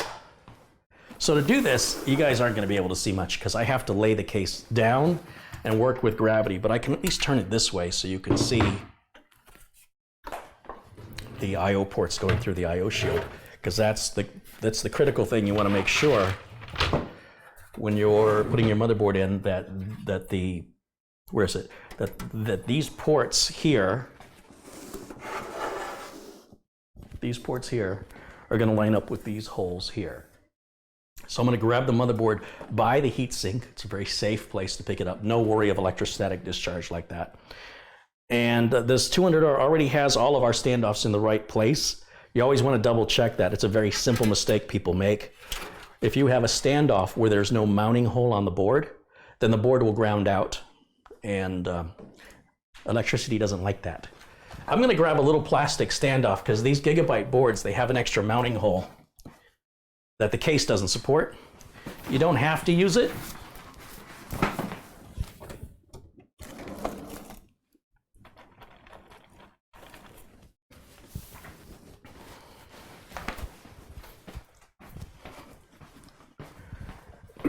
When I was building AT-style 486 computers and early Pentium computers, it was only 1 or 2 screws that hold the motherboard in, and the rest were these little plastic standoffs. And we don't use these anymore, but because I've been in the business for 27 years, I have a bunch of these. And so what I do, so this little nub used to slide into a slot like a picture frame deal, you know. The cases would have little slots cut into the motherboard tray, and then you would put these in the board, they would snap into the board mounting holes. And then you would just slide it and lock it in and use 1 screw or 2 screws to hold the board there. We don't use these anymore, but what I do is I cut the little nub off of it here. That thing usually goes flying. Hey, I got it that time. And what that does is it makes this now a flat, makes that a flat surface. So if you have a hole in your motherboard, a mounting hole, and in this case, Gigabyte adds this extra mounting hole. It's right in the middle, off to the side by the RAM. It's all by itself. You see that hole? There's not one above it or below it. It's all by itself. I've never seen a case manufacturer support that. Now, if you're building an identical system, you have to use one of these. The only reason I'm using them is I have them. If I didn't have them, I wouldn't worry about it. There's no other way I'm going to get rid of them. I'm not going to throw them away. So I'm just going to pop that right into that hole. And that's going to prevent the board from warping. Not that it would likely happen anyway, but again, I've got it. I wouldn't, if you were building for the first time, don't you worry about that. Don't go online and buy those. That's just stupid. You don't need them. It's just stupid that Gigabyte includes that hole. Don't have to use it. All right, so I'm gonna set the board in. Make sure not to trap any cables or wires from the rear case fan or your power supply. That's why I've left the power supply cables tied up. And we wanna line up these I/O ports down here. Let's see if I can get you a little close up with this. Let's zoom in on that. Or, whoops, wow, too much of a zoom, Gary. Hold on a second, I'm in my own way. There it is. There it is. Okay, hold on. There it is. So what I'm trying to do when I put the board in, let me just turn this a little bit so you can get a better angle. When I put the board in, I want to line those ports up with the holes. And you'll see I gotta go in on an angle. Did you see these come through? Everything else looks good, so now I can push the board forward. And it locks down into position with one of the standoffs as a post. And that's going to hold the board in position for me so I can tighten it down. So let's go back to a wide shot here. We'll keep you pointed at me since I tend to be a little off camera when I'm this far to the side. And with the screws that came with the case, there's going to be some short coarse threaded screws that are for the motherboard install. And that bag looks like this, which is hard for the camera to pick up. If you use the short, fine threaded screws, they won't tighten. They'll just spin and spin and spin. That means you got the wrong screw. So this motherboard now has, let's see, it's going to use 5 screws. It's going to use, it's going to use 2 on the bottom. It's only going to use 1 in the middle. Because remember, we use that little plastic standoff for the middle row. In the middle of the middle row is the standoff with the post that holds the motherboard for us, so we don't put a screw there. And then close to the I/O shield in the middle, there's 1 place for a screw to go. So 2 on the bottom, 2 on the top, 1 in the middle. We need 5. So in the bag, I'm going to remove 5 of these screws. Now, you should tighten these down by hand. Don't over tighten. I'm going to use my electric screwdriver because I'm a professional and I've done this a million times before, and I can feel when a cross thread happens. You may not. And it's critical that you don't cross thread these. So I'm going to just start 1 right there, and I'm not going to tighten anything down. Just going to start all 5 screws. Again, we don't tighten things down so that we can shift and maneuver the board if something's not lining up correctly. You know, you'll be sitting there turning the screwdriver and the screw just won't bite. It just keeps coming out. That's because you haven't lined it up, and you'll need to wiggle the board around a little bit. So you want to start the screws. See, that one's not going in. See, it's still attached to the end of my screwdriver. So I've got to push the board forward a little bit. When I say push the board forward, I'm grabbing the board and pushing it towards you until I get that hole lined up with the standoff behind it. And you will, because I'm between you see the top of the heatsink? I need a long screwdriver bit to get around this heatsink. That's why that screwdriver bit is so long on the screwdriver. That time it went in, and now we just have the 5th screw right here, and we can tighten this one all the way down. That's it. You hear the screwdriver shut off? Doesn't matter what order you go in. I'm gonna grab this one next. And then finally the two bottom. One. Every time you hear that screwdriver shut off, that means all of those screws were torqued to the exact same pressure. Again, it's not important. All that's doing is securing the motherboard into position so it doesn't fall out. So it doesn't have to be super tight. It's my OCD and my consistent quality that's so important to me, that every computer I make has to be the same in every way.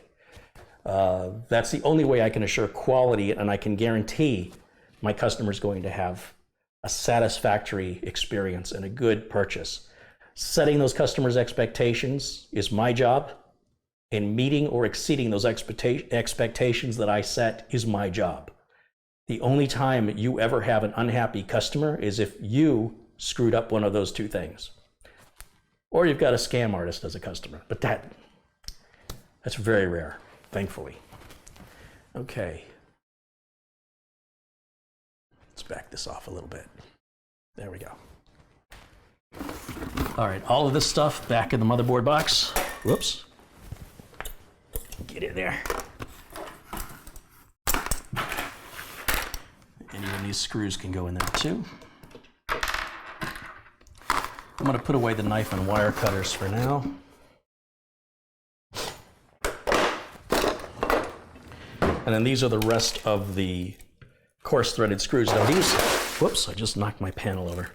These can be used for mounting hard disk drives and other computer hardware that we're not using on this build today, but the customer may need them in the future. Customer gets those, they belong to the customer. And my panel, which I just knocked over, just got dog hair on it. That's the other thing, when you're working on a machine, when you're taking those side panels off, get them out of your way, especially if they're glass or easily dented. You don't want them somewhere where you could step into them or trip over them. Just get them out of the way, because they're the very last thing you're going to put on. They're the very first thing you take off. They're the very last thing you put on when your system is built. I might have missed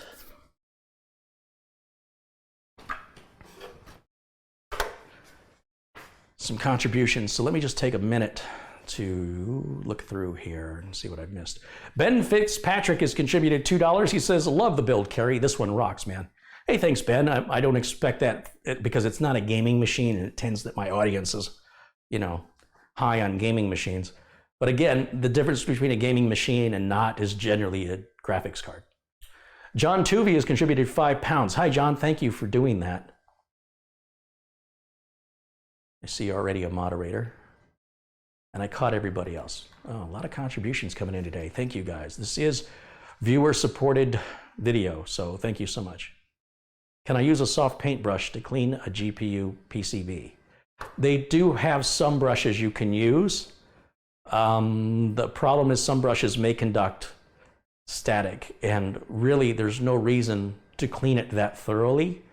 So you're not going to see any benefit. In other words, if you get some canned air or you blow out the air, whatever fine mist of dust that remains, it is a ridiculous waste of time, in my opinion, to get a brush and brush that off, because the minute you turn the computer back on, it's just going to go right back to that again.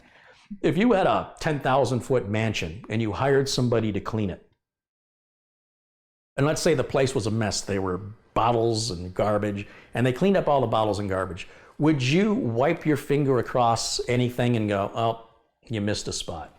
You know, if it was really, really bad, then just removing all that detritus is going to make a world of difference. To go through and wipe everything down and get into the grout, and oh, there's a crumb there, I think that's a bit obsessive and unnecessary, and at best, temporary. So we want to get rid of the bulk of it.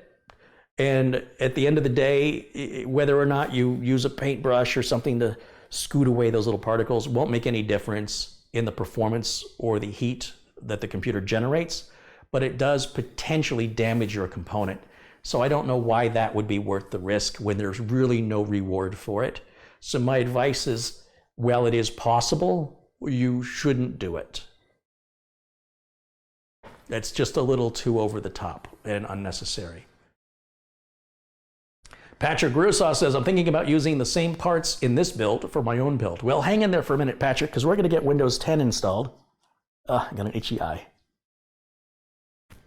You're not supposed to rub your eye. Yeah, well.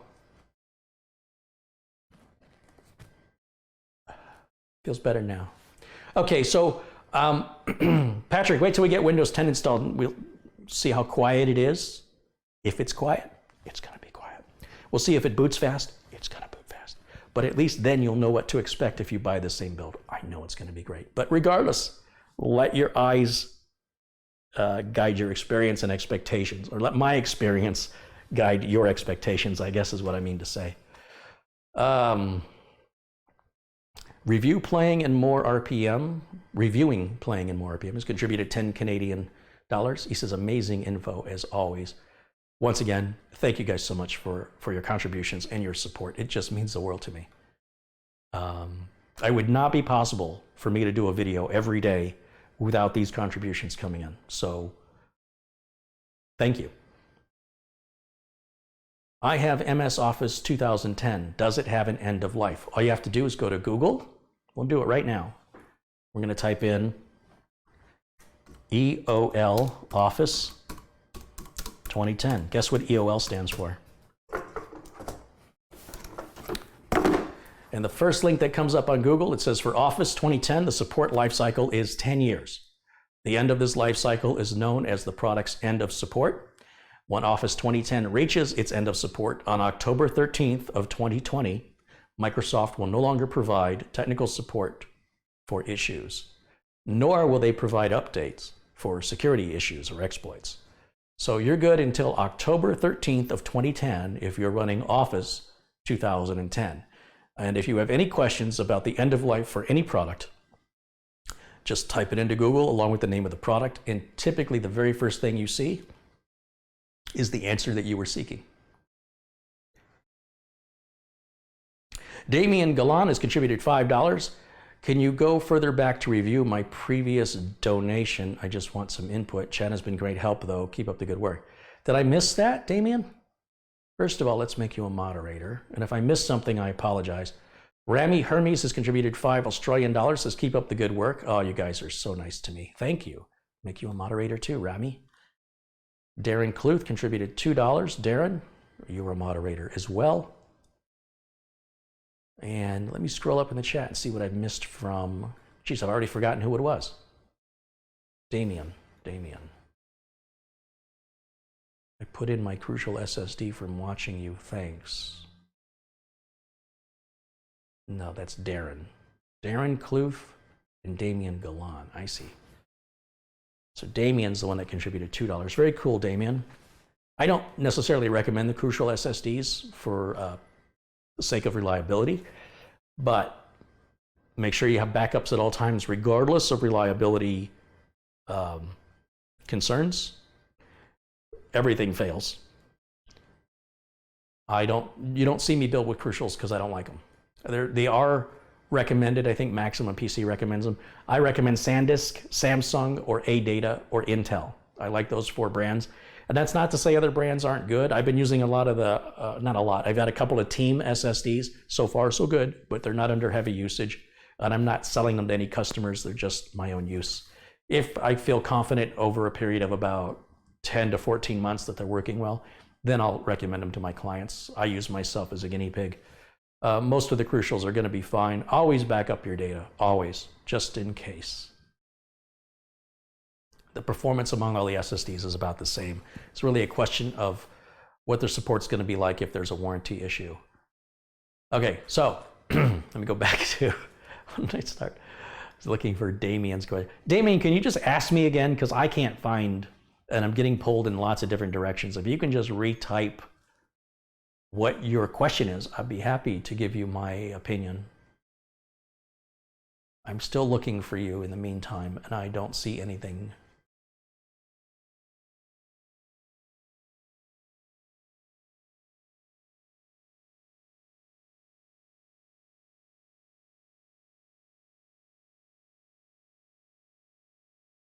Still looking.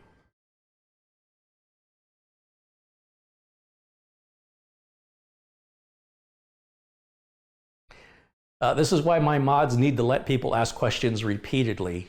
I mean, if they're asking a dozen times, they need to tone it down a bit. But sometimes if you don't repeat your question, it's already scrolled past the point where I can go back. So you'll have to ask it again.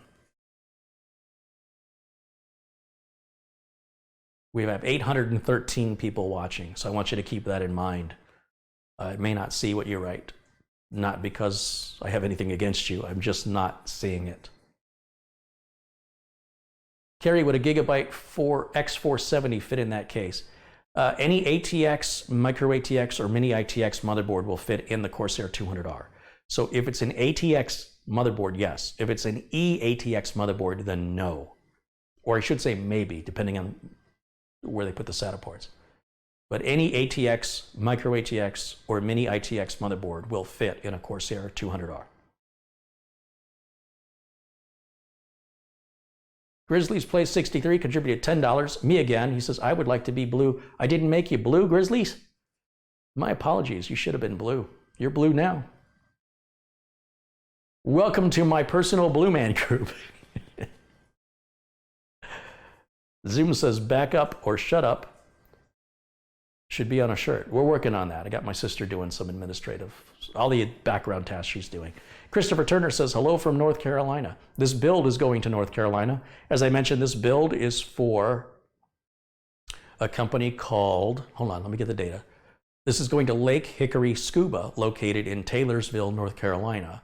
And they are a scuba and marina shop. Their website is lakehickoryscuba.com.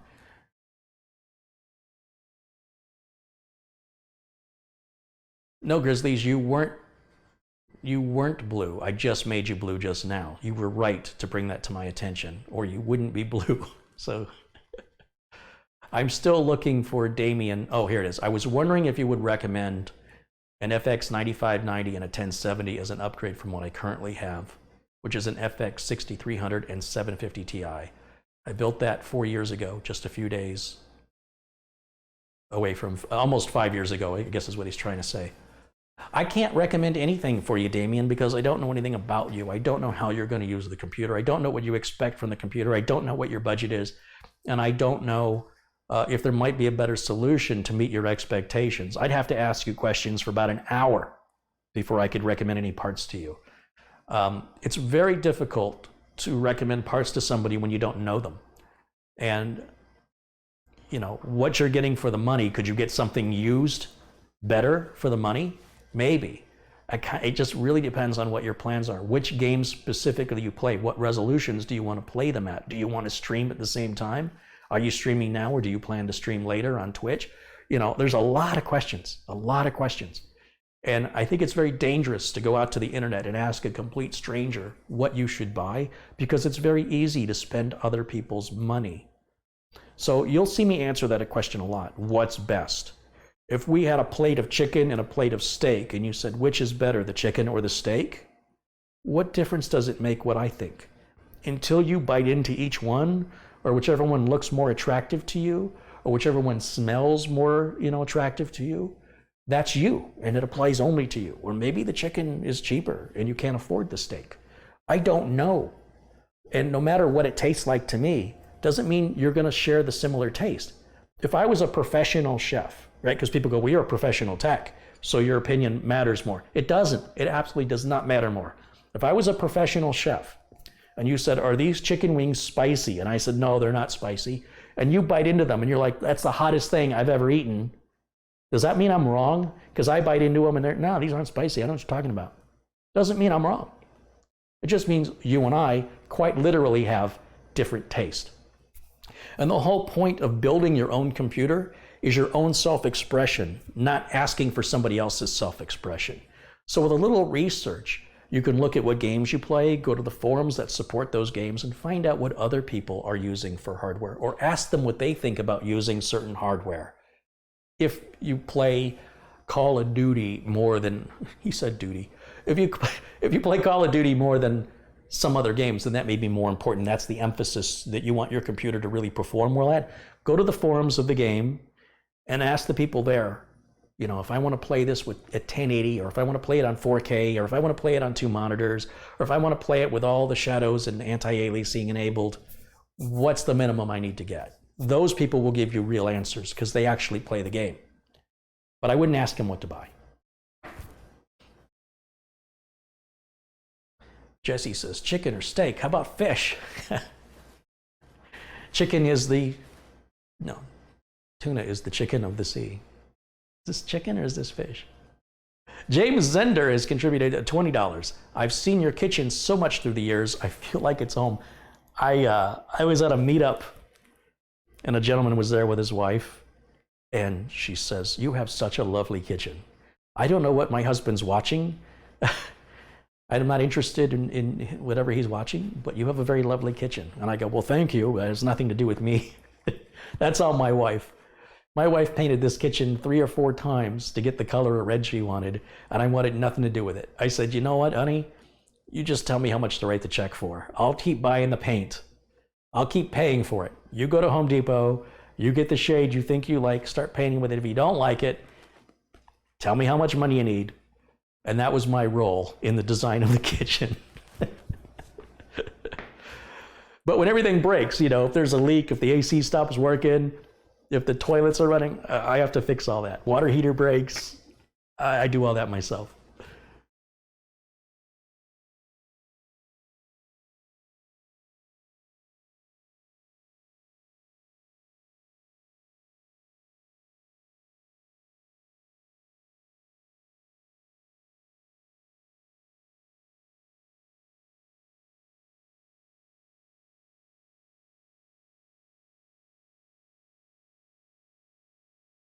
We just had a little connection issue with OBS. It seems to have corrected itself. I was down to transmitting 0 kilobytes a second. We're back up to about 2,700 kilobytes a second. So we should be back in 1080p. OBS does that sometimes. That's YouTube's ingest servers typically that cause that. Other times it can be my ISP or it could be my router. But whatever it is, doesn't seem to be on my end because it has corrected itself.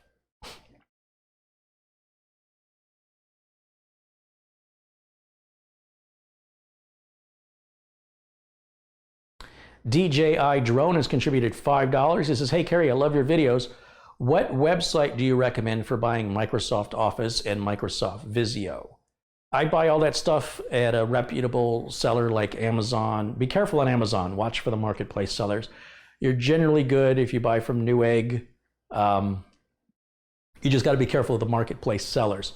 There are some websites that, like eBay, where you can buy gray market licenses. And if you want to take your risk as a home user, you know, you might be risking a few dollars. That's up to you to decide if you want to do that. I can't sell that to customers. It would violate the terms of service from Microsoft. And I need Microsoft. We have a good relationship. I can reach out to them when I need to, and they're always there to help me. I would never jeopardize that. I mean, I know people for years at Microsoft. We're on a first name basis. So I can't do that, but you can. And if you're running a business and you'll be profiting from using Microsoft Office, it would be in your best interest to get a real legitimate licensed copy. And it's locked in its price. More or less, they all sell at the same Microsoft's recommended price. You're looking around $200 and change, $200, somewhere around there. As an OEM, I can buy it for systems that I build, and it even costs me, I think my cost is $170, my cost, but it's real, which means you can call Microsoft for support and it can reactivate and all that other stuff. Some people are more willing to gamble. I can't gamble with my business and I don't gamble with my customers. So I would look at Newegg or other, you know, CompUSA if they're still around, Micro Center, places like that.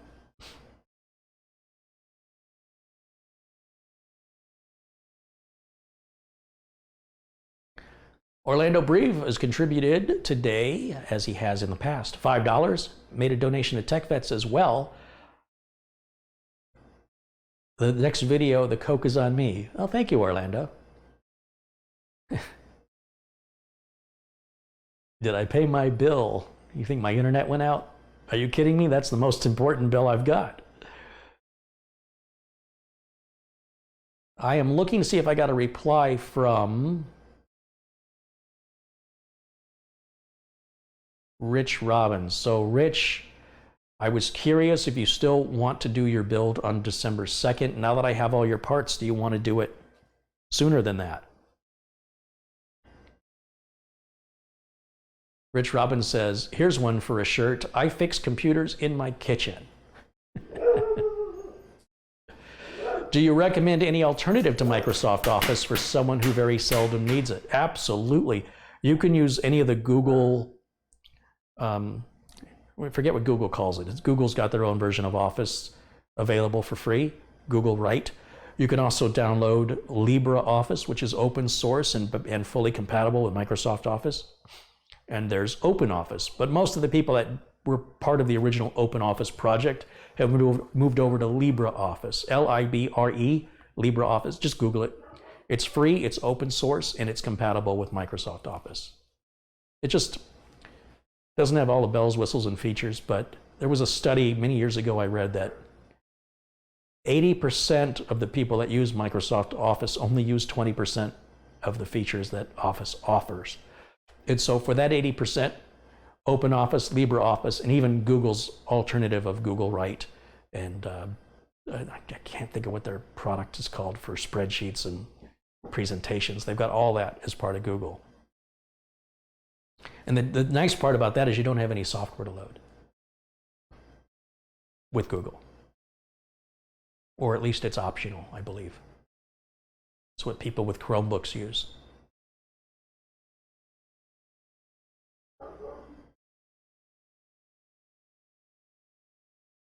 Iceman says, here's a quote for a shirt. PC builders do it in the kitchen. I like that. I like that a lot. That's a great suggestion. What is your opinion about the Kingston A400 SSD? I only like 4 SSD manufacturers. That's all I will sell to my customers. I'm going to say them again. And if it's not part of those 4, then I won't sell them to my customers. That means I wouldn't sell it to you. If I wouldn't sell it to you, that's all I'm going to tell you. Whether or not you choose to buy, it's up to you. I will sell Intel SSDs, ADATA SSDs, SanDisk, and Samsung SSDs. And I've experimented with a few other manufacturers, but it's too early for me to be able to recommend them or not. Generally, they're all going to perform the same. Generally, they're all going to have the same warranty. The question is, how responsive will the customer or will the company be if you have a problem? And I know that these 4 manufacturers have proven themselves to be responsive. Team, when I had a RAM problem from a company called Team Group, not good. You'll still see me use some Team memory, but generally it's for systems for myself. And at the end of the day, they did finally get their act straightened out to get me an RMA number, but by then I already resolved it by shipping the product back to Newegg where I bought it because I was still within my 30 days. I guess I'm going to do this a lot today. And I just had Newegg replace it, let Newegg deal with Team. And I'll think twice before I order any more Team memory. I still will do it on occasion, but again, typically for builds for myself, because I have to support it forever. That's my main concern. Customer calls me in 4 years and a memory module went bad. They're going to expect me to fix it. And I have to ask myself, would I have been better off offering this customer a different manufacturer at a couple of dollars more to have avoided this scenario that happened into the future? And there's no guarantee every manufacturer has bad parts, but I know that those manufacturers I recommend are responsive. So, okay, I was still looking for a response from Rich.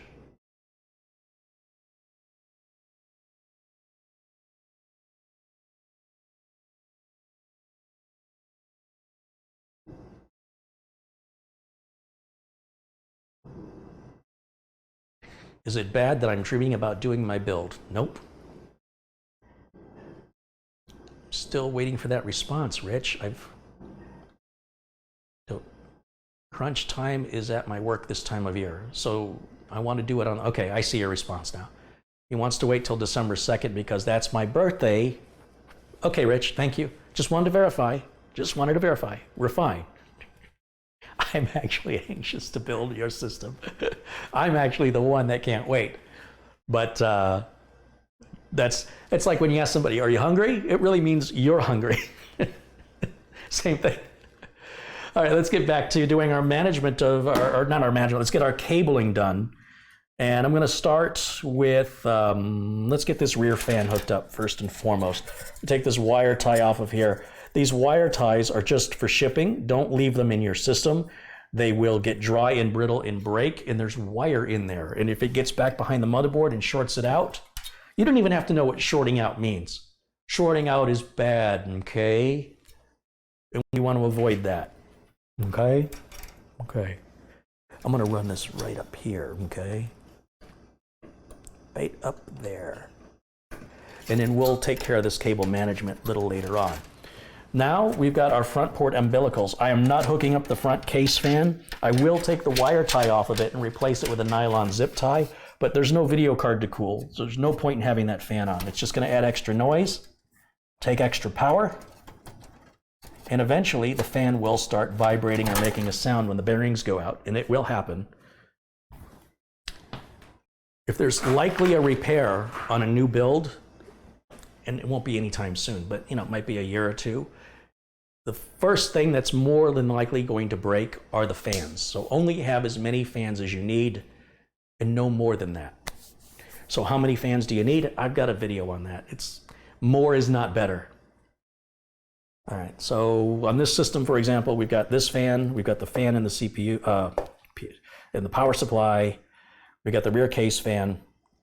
That's it, we got 3 fans. So we only have 3 fans that can fail, and that's the only fans we need. The system's gonna run nice and cool. You'll see, I'm gonna show you when we're gonna get Windows installed on this and we're gonna test it, and you're gonna see for yourself just how real that is.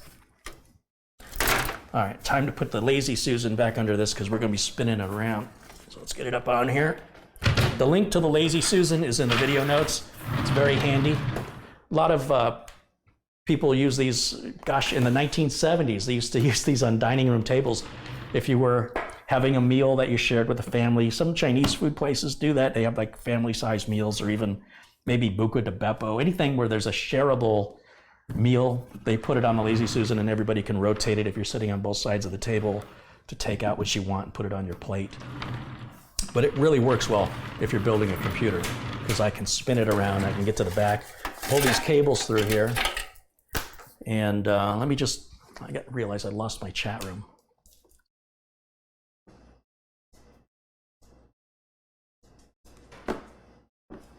Oh, it is Sharon Idle's birthday today. Happy birthday to Sharon Idle. Sharon is a rock star, literally. Go to her website. Please put your website in there. Listen to some of her music. She's from England, like the Beatles and Elton John and Duran Duran and everybody who ever mattered in music. Anyway, Sharon totally rocks. Check out her music. Support one another. USB 3 cable, very easy to install. I look and see where our USB 3 plug is on this motherboard, or the socket. Socket's right there. Right there. I guess I'll turn it where you can see it. And so we're going to run this cable from behind because we want to hide it as much as possible. It only plugs in one direction, and it's a friction fit when you have it lined up.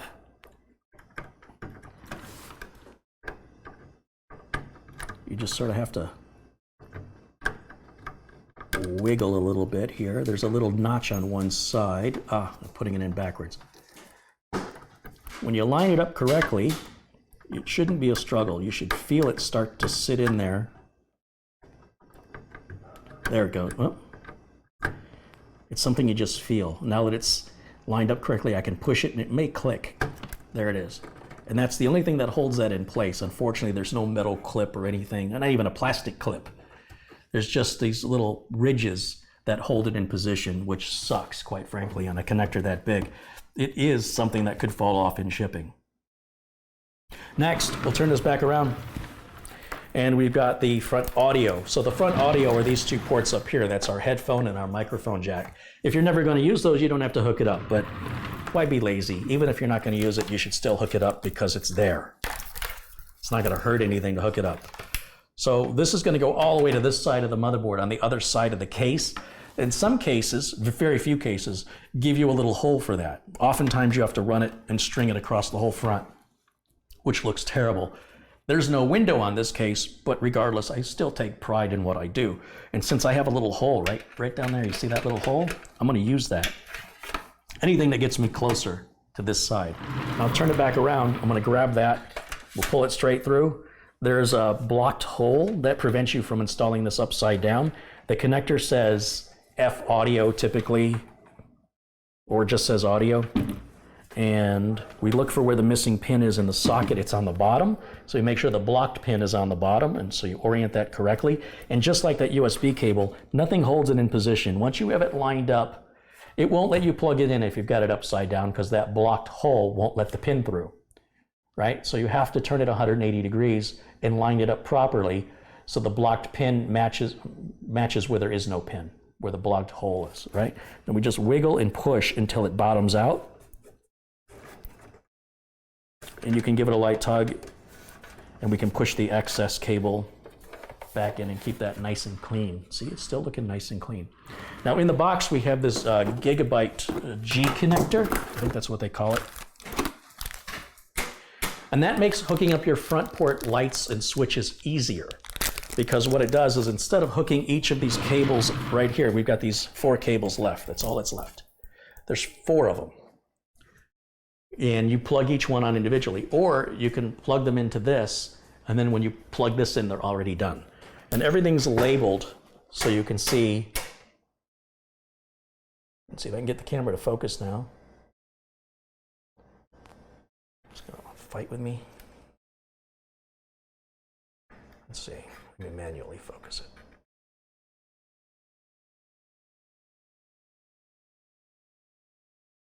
it. It's always difficult to get these tight shots. There it is.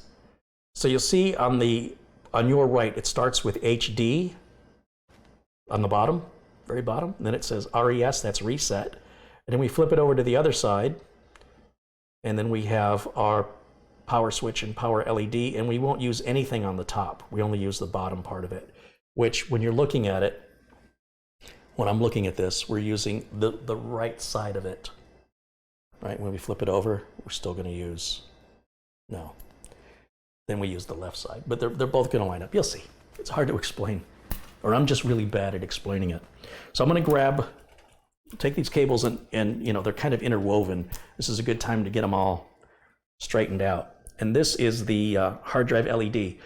The hard drive LED is marked as to which cable is positive and which one's negative. LED stands for a light emitting diode.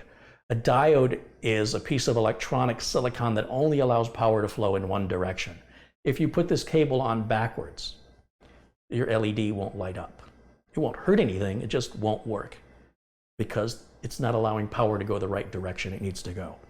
So on the back of this connector, and Corsair makes this really hard, but there's a little teeny tiny arrow engraved on the tip of this connector, and that signifies which end is positive. And here on the G connector, it clearly states for the hard drive that positive goes towards the edge of the connector. So for me to put that in, I gotta look at my glass. I gotta get my glasses. Where's my glasses? Is he burning them up in there? That's a Jerky Boys reference. Okay, so I see that little teeny tiny indicator, a little arrow. That means positive is facing away from me right now. So I want to turn this connector so the words HDD LED face me, and I line it up with where it says HD, and this little connector is going to clip and lock it into position. Let's see if we can get you a little bit of a close-up on this.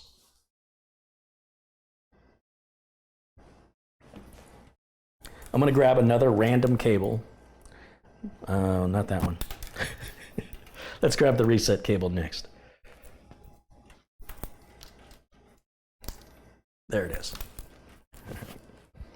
Now, right beside the hard drive LED, it says RES. That's short for reset. Now, switches do not have a positive or negative. It doesn't matter if I put this connector in this way or I flip it and put it in this way. It'll work either way. Now, because I had the HD LED with the words facing me, although you can't see anything, because I have OCD, I want to keep the words facing out. And I'm going to slide that right in where it says RES, and there's a little clip, and it holds that in. See? Now we're going to turn around and do the other two directly behind, which is our power LED and our power switch. So putting in the power switch goes right above the reset switch. It's exactly the same. Positive and negative, even though they're indicated, do not matter. I'm going to keep the words facing out because I have OCD, and since we did it on that side, we're going to do the same on this side. And that locks. Oops, didn't lock. See how I pulled it and it came out? That means I didn't have it all the way in.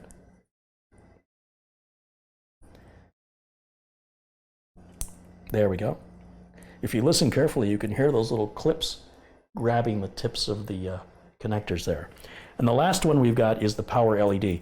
That goes directly above the hard drive LED with the with the positive cable also going to the edge, just like it did with the hard drive LED below it. These cables are separated, so you have to push them together like this, kind of hold them together, and then get it to slide into that little connector, which is a little bit of a challenge, but once you get it, it should push in and click. Listen very carefully. Now, didn't click. I didn't even hear it. I'm just going to visually inspect it. Yeah. I'm pulling on the cable. It's not coming out. Not coming out. And now, let me rewind this or zoom this back out. Not rewind. What am I thinking? And this is going to go way down here on the motherboard connector. So we'll run it. Let's take a look. We need to go right there. So I'm going to come through this hole like this. And all the cables go to the left and they go on this connector. It's only going to plug in one way. If you flip it the other way around, it won't plug in. It won't allow you to. And you will struggle and you'll say, why am I struggling? I'm doing everything right. You're struggling because you're not doing everything right. But look how easy that goes on when you do it right. Wiggle and push until it locks in. So that just hooked up our front power LED right up here, our hard drive LED, which is right over there, our reset switch, which is here, and our power switch, right? This is our power switch, reset switch, power LEDs, right? The switch lights up for the power LED. And then there's a little bar right here, and that lights up anytime your hard drive activity is active, right? Any hard drive reading or writing cycles. I get a lot of self-built computers that come into my shop, and that LED doesn't work because the person put it on the right place, but they put it upside down, and they never noticed. As a tech, I can't tell if a computer's locked up or not if it's not responding. For all I know, it's reading and writing to the hard drive, and you don't want to interrupt it if that's happening. You need to be patient. So for me as a technician, that hard drive LED is an important diagnostic. That's why I really got upset with Silverstone when they sent me that case and they removed the hard drive LED. Given a choice of having a power LED or a hard drive LED, I would rather have the hard drive LED because power is pretty easy to tell if it's on or not. Remus Constantine's contributed £5. He says, hello, Carrie. Hi, Remus. Thank you for your contribution. We've completed all of the front front cabling, right? We've got the fan hooked up. We've got the switches and LEDs hooked up. Now we just have to give the motherboard power. We're done. It's going to be that simple. So we're not hooking power to anything else. There's no hard drives. There's no solid state drives. The one storage drive is built on the motherboard, which is awesome. That means we don't have to use any SATA cables. We don't have to hook up any more cabling because it plugs directly into the socket on the board. So out of all these cables, we're only going to use 2. And the rest are for the customer to upgrade into, to grow into later. Or not. Once again, the people who make the power supplies have no idea what your configuration is, so they give you a variety of different connectors for what the power supply can support. Now I could just plug this connector on right here, but it's going to look awful. So instead I'm going to run the cable out through the back. That's why that hole is there. And we're going to bring it up around where the power cable connector is right here. Keep bringing it around. There's an extra 4 pin that are separated. That's for systems built in the 90s and early 2000s. It's so silly that they continue to make these power supplies backwards compatible for systems that have long been obsolete. And that makes installing this connector a little tricky because you have to hold them together and then rotate it with the clip facing the outer edge of the board. And like I say, it's a little tricky. Line that up. You cannot plug on one and then the other. You have to do them both together. There we go. And then when I seat it down, you should hear it click. Well, it gave me a little light click. Give it a light tug. It's not coming out. That's our motherboard power. Finally, we only have CPU power left. And take a moment to get your cables they're all woven together. We're going to take this, we're going to run it out through the back, and we're going to come up right up here. There's a hole in the top of the case. You can't really see it.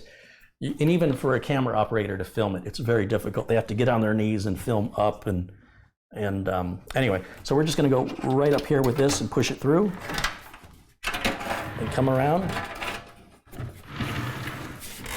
Now this motherboard has an 8-pin connector. They give us 2 4s, and the reason they give us 2 4s, some motherboards only use 1 4-pin and others use 2 4-pins.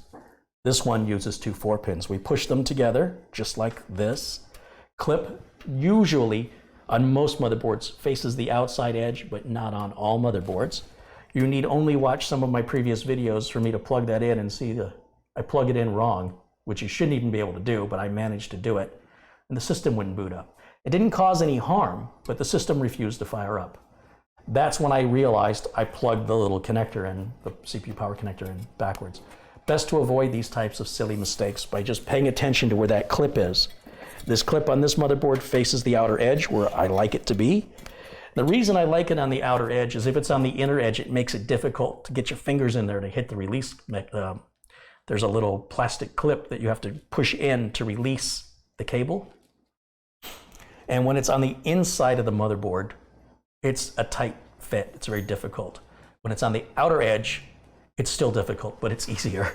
It's less difficult. So this is difficult for me to see, so I know you're not going to be able to see it. And I'm just going to hold the 2 connectors together and line them up with the socket. And with this big heatsink in the way, it helps to have a good roomy case to get your hands in there, or to have smaller hands. You know, get a kid to help you. Hopefully one of your own.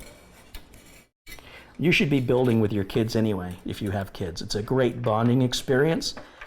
And if you send me a photo of you building with your kid, I'll send you a screwdriver to encourage you and your children to build another, to do it again. It's a great bonding experience. Sometimes parents and children, they can have difficulty finding common ground. This is one of those things that's common ground for parents and children alike. Of all ages, by the way. I don't care if you're a parent with a 50-year-old son. I built a computer with my dad last year. It's one of the very few things that we can share that we have in common. He likes baseball. He's played softball every week of his life since I've been alive, apart from when he's on a vacation or he's ill. When I was born in the hospital, he was at the ball field playing baseball. I'm not a fan of baseball. I can't figure out why. I like football. My dad doesn't like football. So we don't have anything in common there. He likes music from the 50s. That's all I've ever heard growing up, was music from the 50s. Not because it was played on the radio, because it was played on the radio that my dad listened to.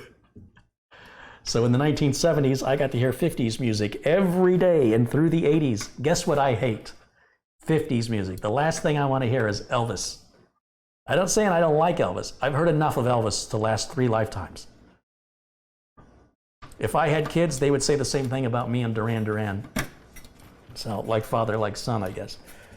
So while I've been talking to you, I finally got that connector lined up and pushed on, and we're ready to do our first power on test.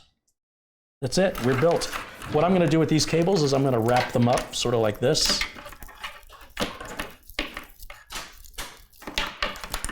Sort of like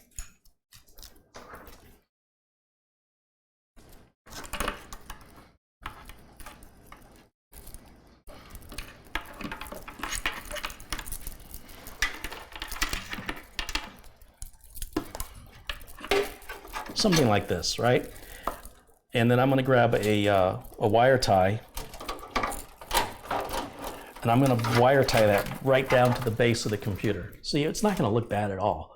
And if the customer ever needs to add any other hardware to this machine, they can just cut that one zip tie. I say wire tie, I mean a zip tie. They're going to cut that one zip tie. It's going to free all these cables up, and hopefully they'll take the remainder and re-zip tie it. We're going to use the holes in the bottom of the case that are designed for another fan. And you should never put a fan there, by the way. And we're going to run the zip tie through those holes. And we'll use a black zip tie so it matches the case. Again, there's no case window. Nobody's ever going to see that. But if anybody does, they should be really impressed. Or they're very difficult to impress if they're not. They'll say, wow, somebody went through a lot of trouble for something that really doesn't matter. Did it impress you? Yeah, then it mattered.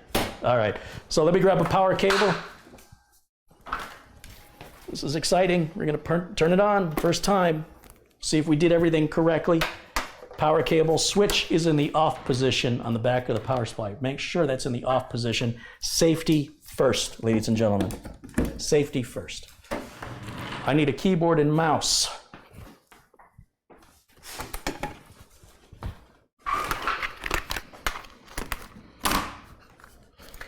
Wireless mouse dongle is in the mouse. Make sure the mouse is turned on. Hey baby, you look sexy tonight. Okay, mouse is turned on. We'll put the dongle up here in the front. That tests our USB ports up front at the same time. And then I need to give it some video. So we're gonna use your monitor at home. Do you mind? I don't have another monitor here, so I'd like to use yours. So what I'm gonna do is I'm gonna run a cable directly into my capture card, and we're gonna plug it in on the only place we can, right here on the back. Just like so. Now we can flip the switch on, and let's switch to the capture card input over here. All right, you see me in the corner? I'm still here. I guess I can raise the camera up just oh no, just back the camera off a little bit. There we go. Okay. When I hit the switch, I should see the power light come on. It went on and went off because the system went on and went off. Your first boot may do that. It's okay. See, power light just came back on again. Fan is turning, fan is turning. Give it patience. This is what your monitor would say if you were doing this yourself. Now we get the BIOS screen, which is good. Posting or post, power on self-test. That's what's happening right now. We're doing our first post. You'll see the system already shut itself back off. It's because it's detecting the new hardware. And now it's going to turn itself back on again. And we're going to see the post screen again. This is normal on a first boot. It's got nothing to boot to. Well, we did install a drive. We haven't partitioned it, formatted it, or installed an operating system. For all they know, you're building a Hackintosh or a Linux machine. They don't know. So we're going to put Windows 10 on here. But before we do, I want to make sure I have the latest BIOS installed. So I'm going to hit reset. That also tests my reset button, which clearly worked. I'm going to hit the delete key. That's going to get me into the BIOS menu. And I'm going to go to the System tab, which is right up here. And we're going to look at the BIOS number, or the BIOS version. It says we're in BIOS version F5. So to see if there's a newer BIOS, I am going to go to, let's see. I got to use two mice for this little trick. We'll turn on display capture so you guys can see what I'm doing. Okay, so now I'm at Google. And I've got a Z370, so we'll go into Google and we're going to type. Gotta use this. This gets confusing. Okay, so Z370 PD3. That's the model, and it's unique to Gigabyte only. That model number, so I don't have to specify Gigabyte because the first link that appears goes. You look in green there. It says gigabyte.com. Blah blah blah. That's the support page for that board, or the product page. manufacturers, they like to have two supports, general support up here and product specific support down here. This is our motherboard, and we want to go to that support. That's the one we want. And we're going to go scrolling down the list here for BIOS. We have F5. Is there anything newer? Always make sure the BIOS you have is in the list somewhere, or you might be looking at the wrong motherboard. F10 is the latest, released on October 5th, 2018, so just last month. And we're going to download that BIOS. Now, while that's happening, I'm going to put my empty flash drive here into the streaming computer. And it should pop up as empty here in a second. Yeah, nothing on it. And we're going to take this file we just downloaded, click on it, and extract all of it to the flash drive I just plugged in, which is right there. Select folder and extract.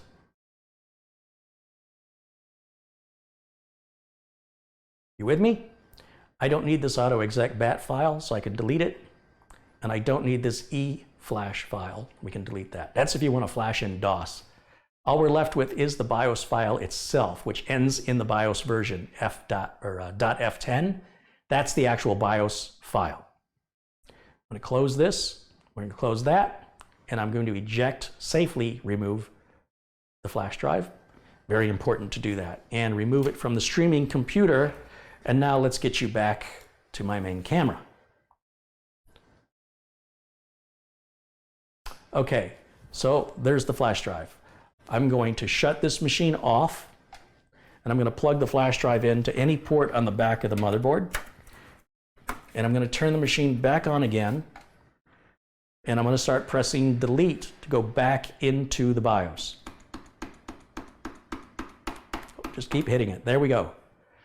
Now, I need to go off to the upper right where my video is right now, so I need to get rid of my video so I can see. All right. Right here.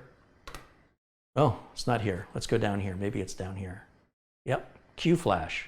That's a Gigabyte thing. Every manufacturer's got their own name for it. If they use the same name, they sue each other. All right, so Q-Flash is what Gigabyte calls it. You want to update the BIOS. It says it's the only storage device it can read. And that's the file that's on it that we just downloaded. We'll double click. Double click. There we go. And it says faster intact. It defaults with intact, so we'll do intact. And that's it. We're updating the BIOS. Just wait a few minutes and that'll be done.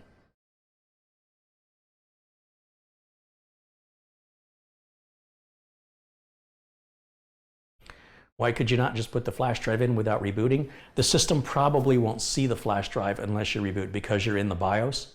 It's not like having an operating system, which is live and active at all times and monitoring. Some BIOSes may detect a flash drive.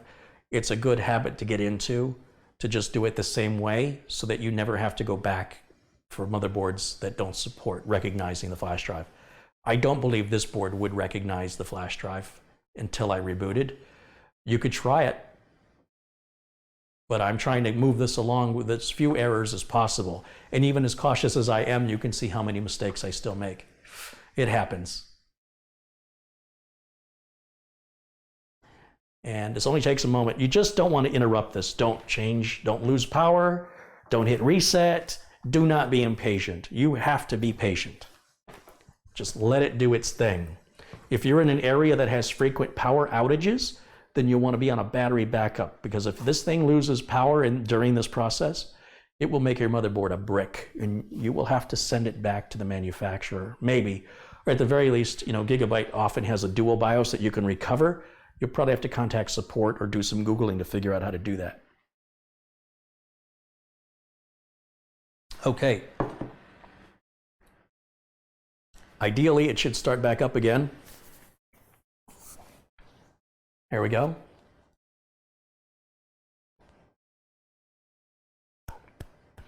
Go, go, go, go. Oh, got my dogs excited. It's automatically restarted itself on its own. This is normal, nothing to freak out about. Don't freak out. Don't freak out. Be patient. Let it do what it wants to do. When it goes back into the BIOS, you'll know it's done. So we'll just be patient and wait. You'll see it's flashing back and forth. We're back in the BIOS. We're done. We can verify by going back to System and checking what version we have.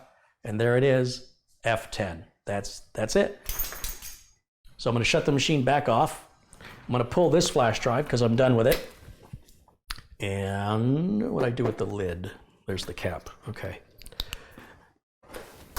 And where's my Windows 10? All right. This is Windows 10 that I've created on this flash drive. I've got a video that shows you how to do this, right? So, cat-like reflexes. Those are my BCLRs. Those are my bodacious cat-like reflexes. All right, we're going to plug that into a blue USB port since that's a USB 3 flash drive and it's fast. You know, that flash drive is only 16 gigs. It cost me $22. Why? Because it's freaking fast.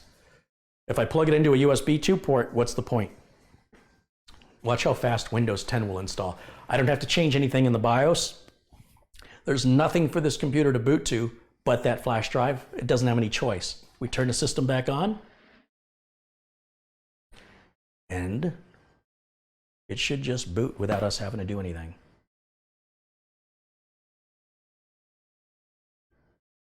Yeah, you can see the little circular toilet flush going on there. That's what it looks like to me. It looks like looks like the water in a toilet going down.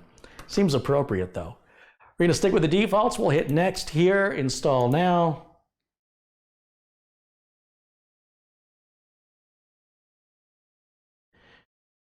Always say I don't have a product key. Always click I do not have a product key, even if you do.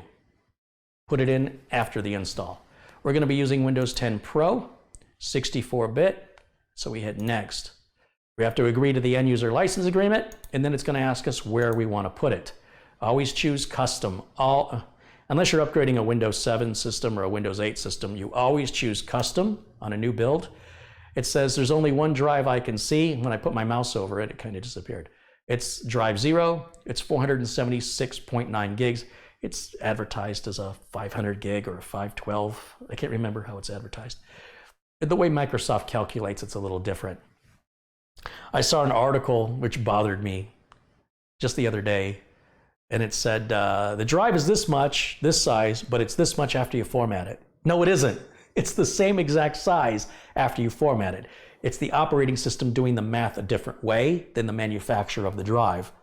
So you didn't lose any space because you formatted it. That's just that this person writes for a professional computer publication and doesn't know enough to even know that. And that propagates false information in the industry, which is where this author obviously learned it, because somebody taught him this is the size of the drive before you format it, and this is the size of the drive after you format it. No, the size of the drive never changed. How Microsoft calculated the size of the drive and how the manufacturer calculated the size of the drive are not the same, but it doesn't change the actual size of the drive. All right, so that's what we want. We're gonna hit next. And what that's gonna do is it's gonna partition, format the drive, and install Windows 10. All we have to do at this point now is sit back and hang out. It's an awful long delay there. There it goes. Okay, very good. So while that's happening, I can talk to you guys. Let's see if I've missed any contributions while I've been chit-chatting. Franklin Adams has contributed $10. He says, I think you're a great guy, Carrie, and for a guy with CP, I can't use my hands for building a computer. You're very inspiring. Oh, cerebral palsy. I might have you build my next one. Have something yummy on me. Well, if you insist. Franklin, it'd be great to build a computer with you rather than for you, but in either case, I would be honored. Let me get a fresh Coca-Cola. That's what I need to do. And I don't want it in a glass. I want it in a bottle. Carrie needs his bottle. All right. So far in this broadcast, I talked about diapers and bottles. What the hell are you watching?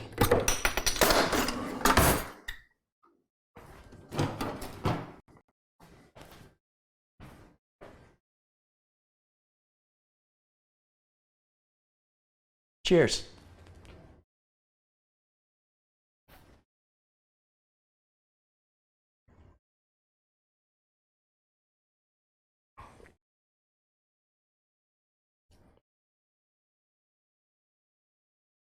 Microsoft has still not released the repaired version of Windows 10 build version 1809. They took such a beating on it that they're being extra cautious in testing before they re-release it. And at the same time, they're working on the next version of Windows 10. So they have different departments, you know.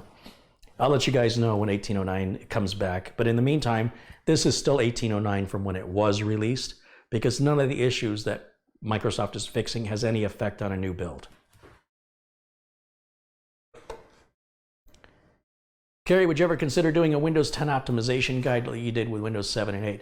There's really not much to optimize in Windows 10. I usually adjust the power settings, turn off the hibernation file, turn off indexing, and there's a little registry tweak to disable the startup delay. And I disable like I do on all operating systems. By the way, I did that disabling indexing. I did it on Windows 7 and 8. I still do it on 10. Turning off system restart on a blue screen. I did that on Windows 7 and 10 and XP. It's still the same today. Those are the same tweaks. The startup delay is new because it's for people that have solid state drives. You don't need the startup delay. But I wouldn't tell you to do it unless you had a solid state drive. And then the power options, I don't like the computer to ever go to sleep. I don't want the hard drive or solid state drive to go to sleep. So I always choose balanced in the power options, disable sleep and disable the option for the hard drive or the solid state drive. I want it all on all the time. But I don't want it on maximum because then my processor runs at 100% all the time. I want the processor to ramp down to 5% when it's not being used. That uses less power, it costs less money to run, and ultimately it creates less heat, which means less noise from the fans. That's about all I do. Windows 10 out of the box, it's pretty well ready to rock and roll. Stephen Barber says, I have version 1809 on my HP Omen. I've never had files missing like you say. People need to back up. There's files Windows will get one of its moods and act up to back. It's not just that. Viruses, accidental deletions, corruption, ransomware, all kinds of stuff happens to files. Hard drive can fail. You never know. Someone could steal your computer. You won't know it until it happens. And then I hope you had a backup. Your house could catch fire. You could have a water heater flood your whole house and damage your equipment. The only thing everybody who's ever lost data has in common is none of them expected it. I think they need to put that on a shirt. Maybe it's got to be two things. Maybe it needs to say the only thing anybody who's ever lost data has in common with each other is they weren't expecting it. Back up or shut up. Maybe that needs to be on a shirt.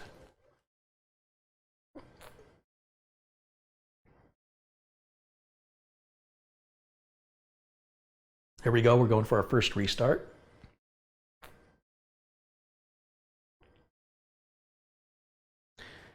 Have I missed contributions? Shame on me. Let's take a look.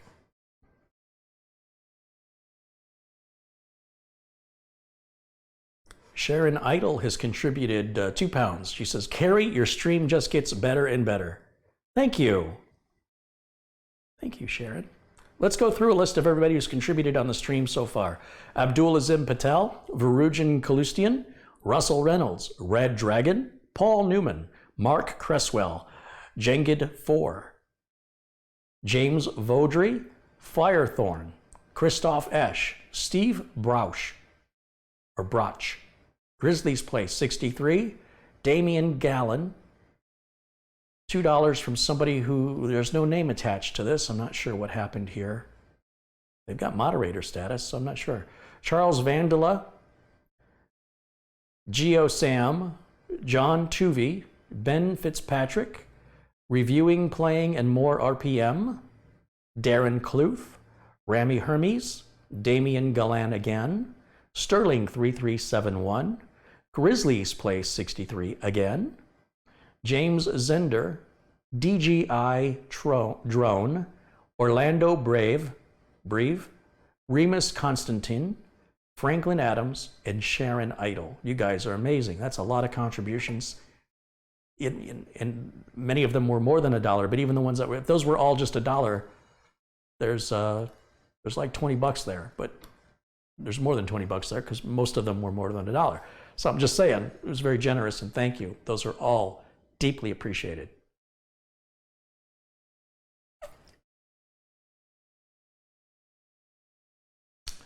Good point is being made. It was somebody with a Russian name I can't pronounce because I don't know what those letters are, but it says it's not a backup until you test it. This is true, absolutely true. It's often called a, what do we used to call it? A fire, not a fire test.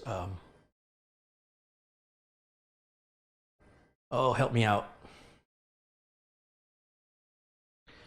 In office buildings, they often run tests that everybody knows which exit to go to in case of an emergency. You don't want to wait to an emergency to then figure out where am I supposed to, how do I get out of the building? What's the fastest way for me to get out of here? Whether it's a fire or an active shooter, whatever the reason is you need to get out of that building, they do this test when the name of it's eluding me at the moment. And basically you do the same thing with your backup. You pretend a fire drill. It's a fire drill. So we want to do a fire drill with your backup where you pretend you need it and you go back and see if you can recover it onto another machine or, you know, randomly pick a file and just recover the one file, whatever it may be, and verify that your backup is in fact intact and working. Yes, fire drill. Thank you guys.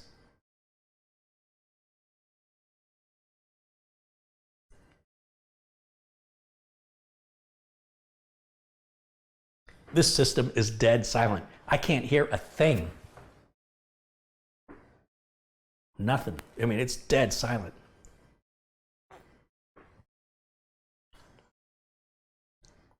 All right, so it's waiting on me. Let me go and pick United States, yes. US, yes. Skip the keyboard layout. We're going to skip the setting up the network. No. Let's call this, what am I going to call this?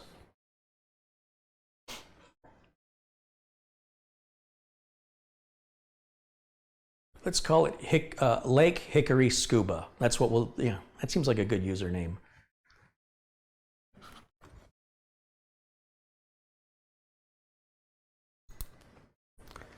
Laker,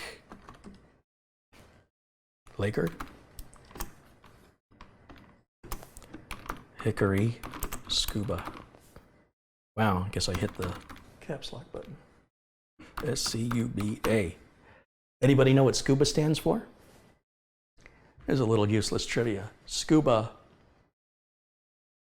is an anagram. Did you know that? I'll cheat on you. It's self-contained underwater breathing apparatus invented by Jean-Jacques Cousteau. There's a little needless trivia for you. All right, we'll hit next, and we're gonna not put a password in, so we'll just hit next there. Customer can do that if they want to. Do we want to use Cortana? Not in a business. No, we're gonna decline. We're gonna decline that as well, and we're gonna turn all this off. Off, off, off, off, off. Off, accept. Here we go.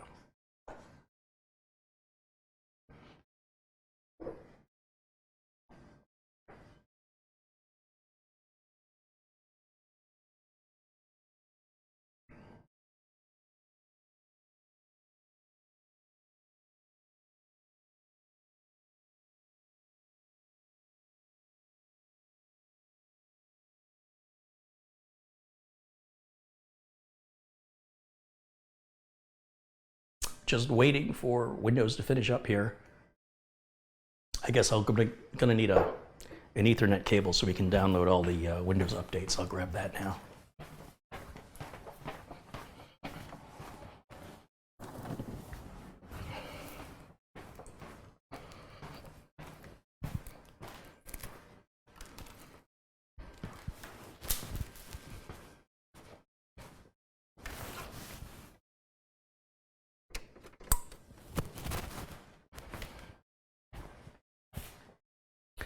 It's an acronym, not an anagram. You know, I always get the mixture of those meanings backwards every single time. I can never remember which one's an anagram and which one is an acronym. So I'm sure you're right and I'm wrong, but thank you for the correction.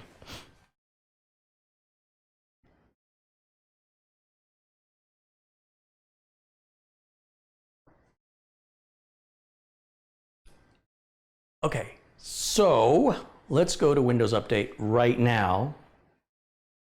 Since I've got it, did I plug it in? Oh, I didn't plug it in. I gotta grab my cable. Let's plug it in back here. And we can eject the Windows 10 installation media. Where is it?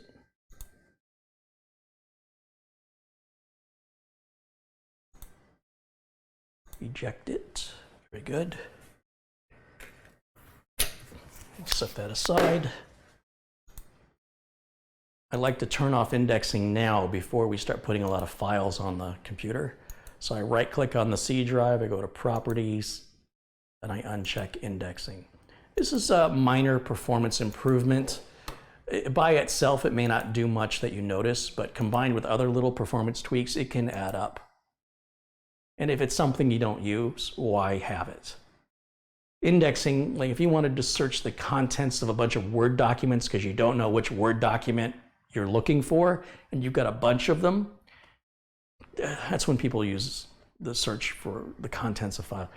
I'm far too much of a control freak to ever not know which document I'm looking for or where the document is. Everything is categorized in its place because I don't have time to waste waiting and looking for a search to complete for something. So I'm very descriptive in my titles of my file names, and I'm very descriptive with the folder names of where I store certain files.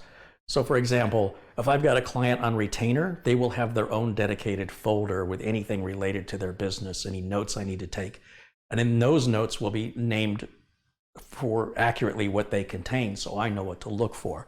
Now, because of that, if somebody were to grab my hard drive and look through it, it would be very clear to them what everything is. So it's important that security is of the utmost concern and that I have backups of that data, because if I lose it, I won't have it anymore.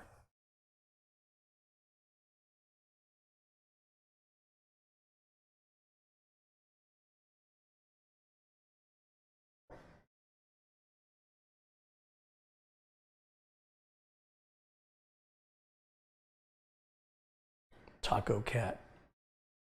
Yeah, when you have a word or a sentence that runs either way, like the word race car spells the same frontwards or backwards, a man, a plan, a canal, Panama is the same frontwards and backwards. That's a palindrome. Yeah, zoom. That's a palindrome. Yeah.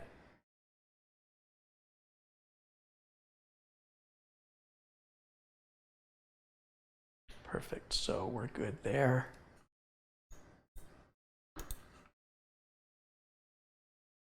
Let's just close this. I can't get to the X because I'm in front of it. There it is.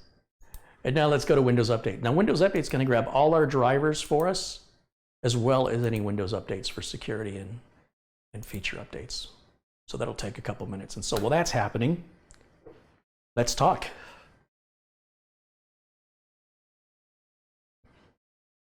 Has Microsoft fixed their activation servers? Yes, they were fixed the same day they broke. They broke in the morning, it was fixed in the evening.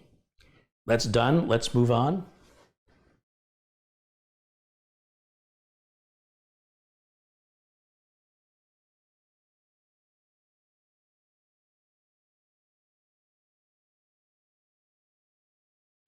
I'm not going to do the thing with storage sense or anything else until all the Windows updates are put in, so I get all the drivers first that I want and need, and I'll go through those other little minor tweaks.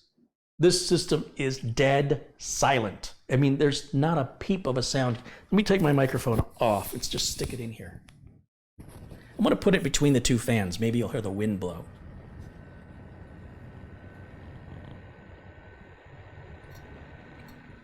I can't hear a thing. I mean, just a very, very slight little, and that's what makes putting that hassle of the 212 Evo on, because once that's done, it will forever be this quiet. That's so worth it. And we'll run a quick performance test where I do Prime 95 and monitor the temps. And let's see how hot this thing will get after 15 minutes of that. It's a very effective cooler. For $30, there is no better cooler for $30, in my opinion and in my experience. There are better coolers that cost more. There are other coolers that install easier. That installation's not that bad. But Scythe, man, they got that installation process nailed, and their coolers so far have been very good. But I'm still recommending the Hyper 212 Evo because it's got a good long history that I can rely on. In Scythe or Scythe, with them, I'm watching them. And I'm testing them. And they are in a prime position to overtake the Evo 212. It's looking good.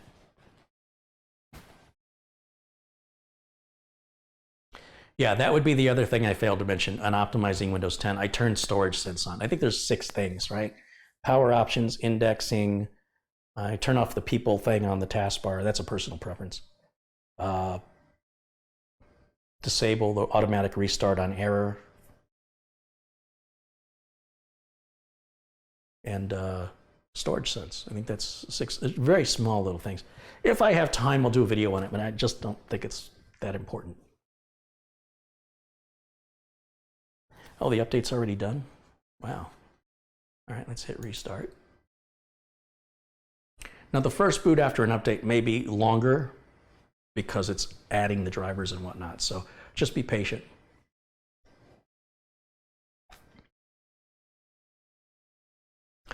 Paul in the chat says, my breathing is louder than that PC. I believe it. And this doesn't snore at night. Oh, sorry, Paul. That was a secret? Will the cooler work on a socket 1150? I think any cooler that works on a socket 1150 or 1151 works with each other. Typically, when you look at cooler specs and compatibility, it'll say 115X. The X is a variable that represents any number from 0 to 9, meaning the cooler, if such a socket existed like 1153, the socket would still work, even though no such socket exists. So yes, the answer to your question is yes. As far as I know, the Hyper 212 works with all modern Intel and AMD processors, with the only exception potentially being Threadripper, because Threadripper is a bigger die. So I wouldn't, even if I could get an adapter, I wouldn't use it on Threadripper, even if I could. So we've already done Windows updates. We're going back and doing it again, and you repeat this as many times as it takes until it comes up and says you've got no more updates. On Windows 7, you're going to be a while. You got over a gig of updates to download and install, and you'll probably have to reboot 7 or 8 times and repeat the process. Microsoft is aware of this, and they know it upsets people, and they like to remind you that if you had Windows 10, you wouldn't have to do that. They're not so subtle.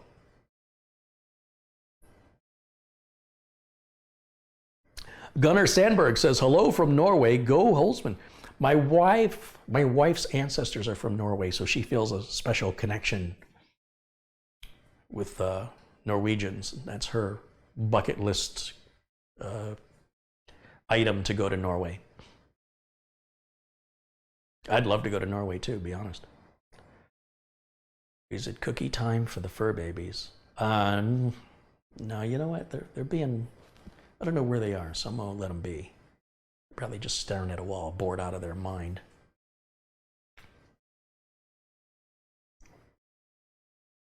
The update failed, so we'll hit retry. Sometimes the updates fail because it already downloaded the update and it just didn't realize it. So when it tries the update, an update it already has with the same update, it fails. And then when you retry, it says, hey, you're up to date. Well, that's why it didn't retry. You've already got it. Now, we can double check the device manager just to make sure that everything is there, but I'm pretty confident it is. One other little tweak I do is I don't like the default control panel. So when I type in here, when I type here, I type in control. And I did this on Windows 7 too. When you type in control panel, I just don't like this view, this category view. It drives me crazy. I like the regular large icon view where everything's broken apart and not bundled together, because it's just what I'm used to. And here we'll go to System, and we'll click on Advanced System Settings, and we'll go here to Settings underneath Startup and Recovery, right? So go to Settings. I'm just on a system failure, I do not want to automatically restart. When the system fails, you get a blue screen, and then the system restarts, and you cannot read what the blue screen said that fast. I get a call from the customer, and they say, hey, my system blue screen, I need to know what the blue screen said. I can't take a picture of that, it goes too fast. I've had people film it with their camera so I can freeze frame it, because by then you cannot get in here and turn this off, it's too late. So I'm turning it off now. So if this customer ever experiences a blue screen, it will stay that way until they hit the reset or cycle the power on the computer themselves. Now, if you're running a server that has to be on all the time, different story. So we're talking about just regular workstation computers here.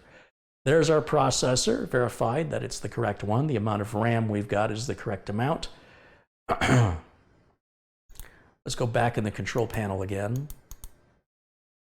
Probably shouldn't have closed that out. C-O-N, there, enter. Let's go to the power options. And again, here in power options, balanced is fine. I just want to change it a little bit. I never want the computer to go to sleep.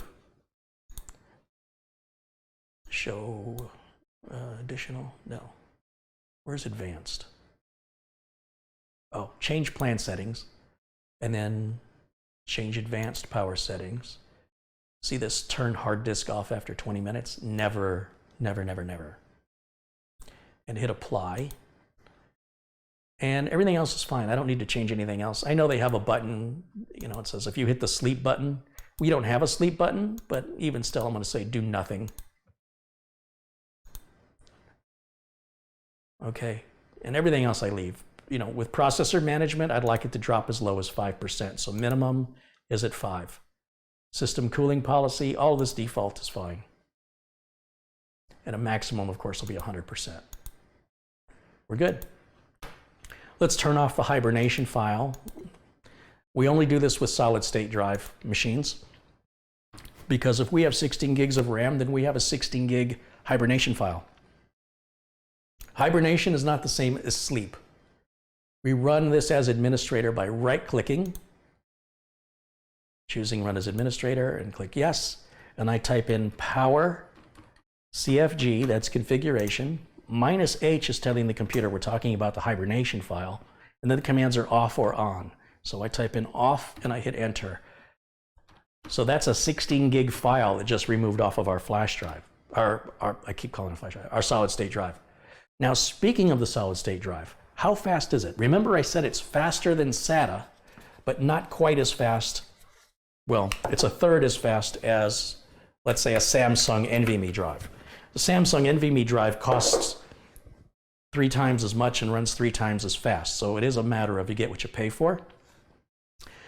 And this drive runs the same as a SATA-based M2 drive.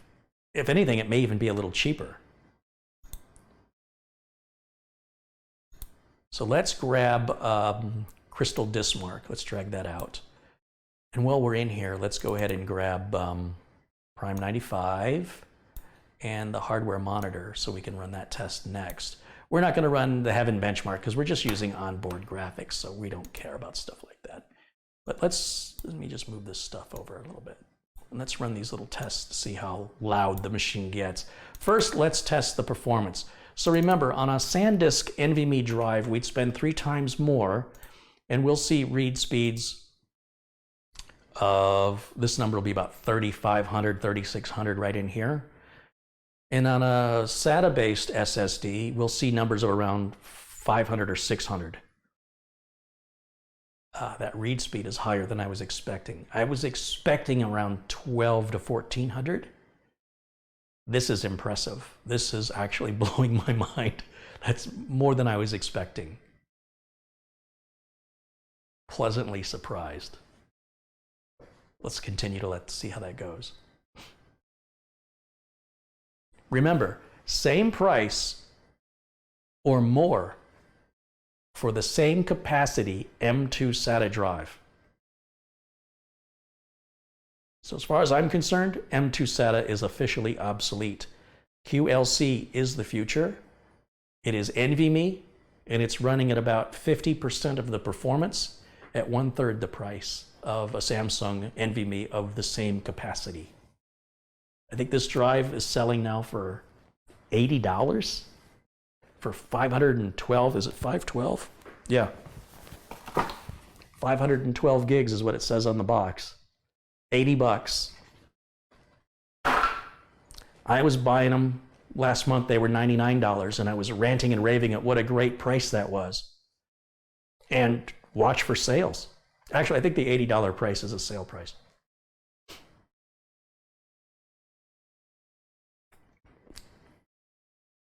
UFO Man says, I never understood all the speed stuff, just have a bit of patience. If you're in business and your employees are waiting for computers to process, you're losing money. Imagine you're at Lake Hickory, Scuba, and Marina and Scuba, and you're in line behind 10 other customers, and you're just lining up to pay for something. And the person behind the counter says to you, I'm sorry, computer's a little slow today. Or they say it to the person currently at the counter. How happy are you going to be as a customer? So I think you're not understanding the whole speed thing because you're not in a business environment, but you do understand it when you go to a business and you have to wait. It's happened to all of us where they go, sorry, the computers are slow today. Guess what they're not going to say at Lake Hickory, Marina, and Scuba? They're never going to say their computer's slow today, not if they're using this one. Even 6 years from now, they're not going to say that. Now, this is interesting. Our write speed is at 979.9, which is pretty much where I was expecting it to be. But when I saw that read speed of 1700, I thought the write speed then might be 12 or 1300.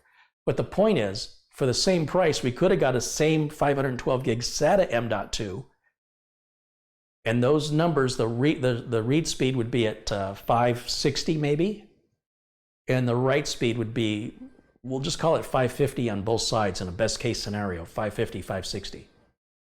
So for the same price, look at how much faster we have available to us. That's why I say SATA is dead. It's gone. It's obsolete. Now you can buy those 2.5-inch solid state drives if your motherboard doesn't support NVMe. In fact, when NVMe was introduced, it doesn't run this fast on the first generation NVMe compatibility on the Z77 boards. This will run half as fast because they only support PCIe × 2. So that's half the speed of PCIe × 4, which is an advantage of buying a modern motherboard. I think the 170 chipset, or the 100 series, 200 series, and 300 series all support PCIe × 4 on the Intel side. On the AMD side, I don't know. But any modern Ryzen-based motherboard should support PCI Express × 4. Saying that and saying NVMe kind of go together, although NVMe will also run in PCI Express × 2 at half the speed. There's our final numbers. I'm going to grab a screenshot of this because those numbers are fantastic, quite frankly. Let's go up here and let's do function alt print screen. And we'll go over to Paint.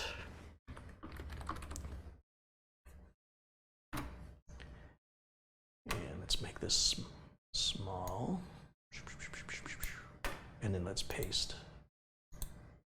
Oh, it didn't grab it. Of course it didn't grab it.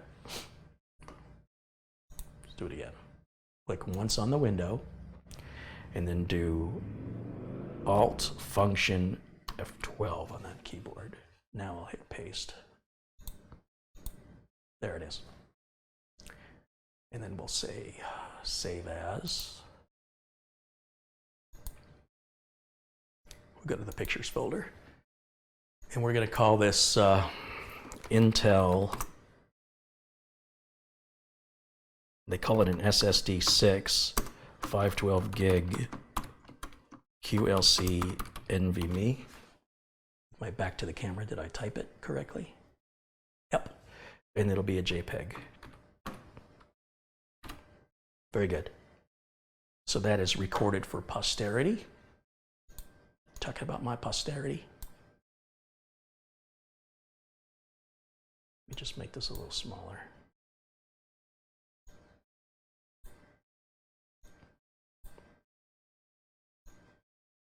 There. Now I'm going to close it. Then we'll close this. Let's bring up the hardware monitor and start that. This is all freeware you can download, by the way. You can run these same tests you see me run. It's initializing. There it goes. Here's our current temps. This is the current temp for all the cores. This is the minimum temp it's measured on the cores, and this is the maximum temp it's measured on the cores since we started the software just a moment ago. Let's bring up Prime 95, and let's do something an end user would never do, and that is push every single core at 100% and watch these temps. Keep an eye on them. And we should hear the fans ramp up a bit as well. And while it's doing that, I'm going to right-click on this people thing and get rid of it because it annoys me. All right, let's keep an eye. We're running 100% on 12 cores. So it's a 6-core processor with 6 hyper-threaded cores. So it's 12 threads, 6 cores, 12 threads. We start at 0. So 0 is the first thread. Core number 1 is the second. Well, these are the actual cores. Each core represents a thread. And then there's hyper-threading, which emulates a second thread. So it looks like there's a total of 12 cores to any software that it's running. Is that confusing? Yeah, it kind of is. Don't worry, you're not alone. So what time is it? 4:26. So let's let that run until 4:40. I'm going to shut the camera and mic off for a second to take care of something off camera while we let this run. And if you have any questions, please go ahead and ask them in the chat room at this time.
Okay, so we've been running now just shy of 15 minutes, pushing all the cores on the CPU to 100% non-stop, pedal to the metal, flat out, which no customer would ever do for a full 15 minutes.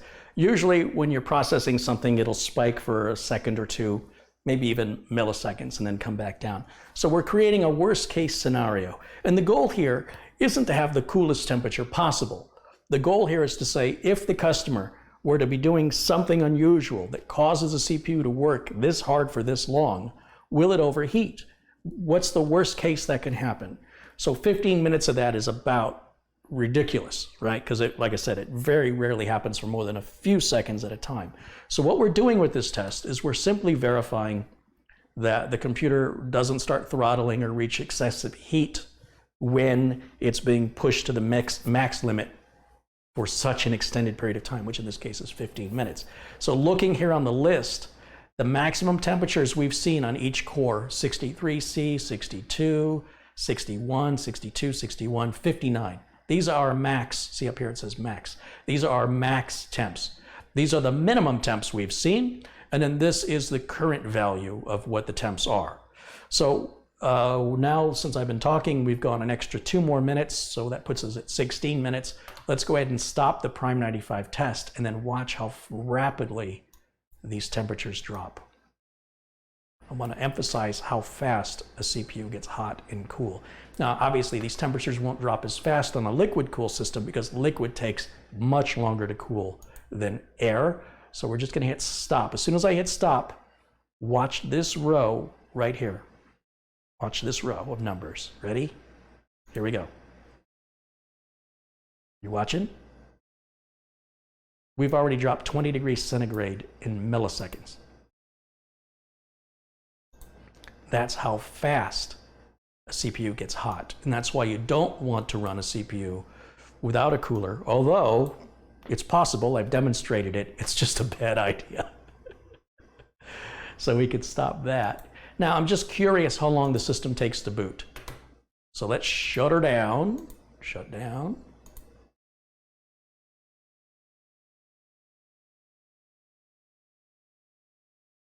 There we go. Waiting for the fans to stop. That fan stopped. That fan just stopped. There we go. You ready to start your stopwatch? Power on. We're off to the races. And the system never got loud. All right, let's see how long it takes to boot up.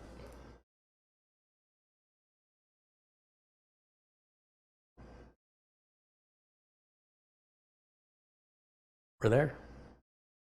How many seconds was that? It's pretty incredible, right? Now, because this is an Intel SSD, obviously I don't load the Samsung Magician software that you would see me load. But I can turn on Storage Sense now since we've downloaded updates. I'll just type in storage settings. That's what I want. Storage settings. Hit enter. And there's Storage Sense, which is off by default. Microsoft is supposed to be turning that on by default. So if you don't do it, it should happen for you in the future. And then we're going to free up space now.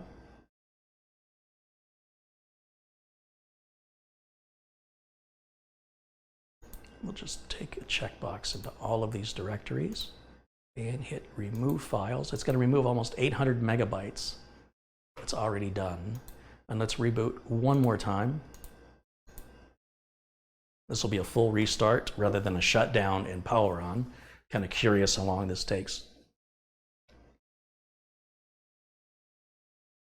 Basically, the last thing I've got to do will be very minor cable management. There aren't that many cables. And I will tell you, if you want to build your very own system for the very first time, and you want something that will impress your friends, for under $1,000, you'll have a computer that's going to sell, to buy an equivalent Dell or HP with this kind of power, will set you back at least $1,500. And here you've got all the upgradability and modular factory standard, industry standard components that don't lock you into any specific manufacturer. So you're free to upgrade, change things. You won't have to worry about your power supply being too small or not having enough slots available for adding things that you want to add. It is very simple, as I've demonstrated, to put together. The hardest part is that cooler. And once you get that behind you, It's just like putting together Legos. It's very, very simple. And you don't have to go with that cooler. I mean, if you want a real simple cooler to install, look at any of the offerings from Scythe. But this cooler's cheaper and it works really, really well. Their coolers work really, really well. Really. They work well, and they're a little bit more money, but super, super easy to install.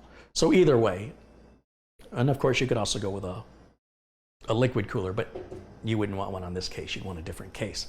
So if you just build exactly what I've got here, it'd be an awesome first build for you, something you could easily achieve with success, and still be able to really impress your friends with how much faster your computer is than theirs. But be warned, because they might just ask you to build one for them, and then their friends might ask you to build one for them, and before you know it, you'll have a YouTube channel be showing people how to build computers.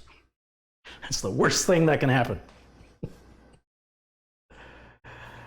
Jack Russell's contributed 99 cents. Thank you, Jack. I also saw a $50 contribution come in from Orlando Brave over at TechVets, using the donate button at TechVets. Thank you, Orlando. I just saw that. Anybody who submits a contribution through the donate button at TechVets, I will email you and say thank you to you personally. And of course, if it's $20 or more, I'll ask you if you want a case badge or multiple case badges.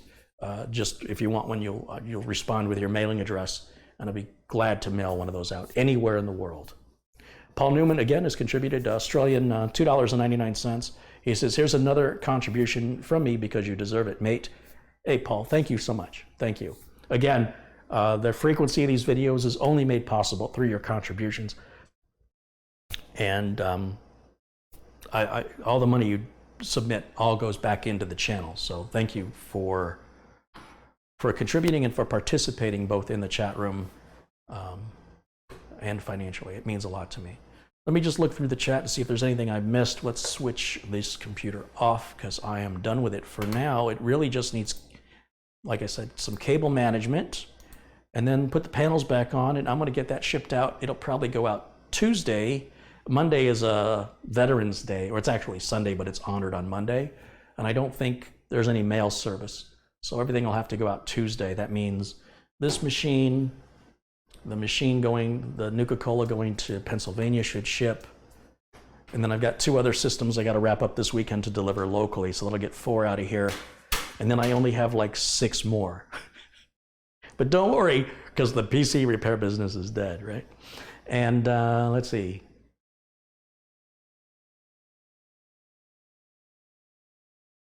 Got to grab the right mouse. Let's move these out of my way because they're confusing me.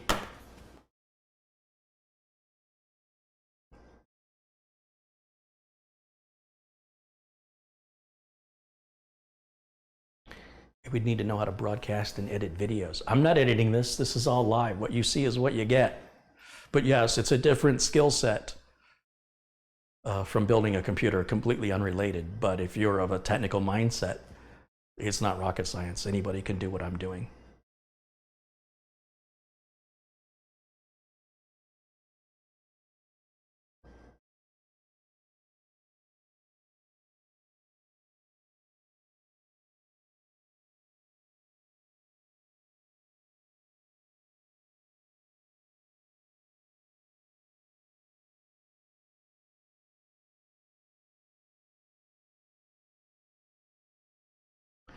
If anybody has any questions that you may have asked and I missed, this would be the time to ask.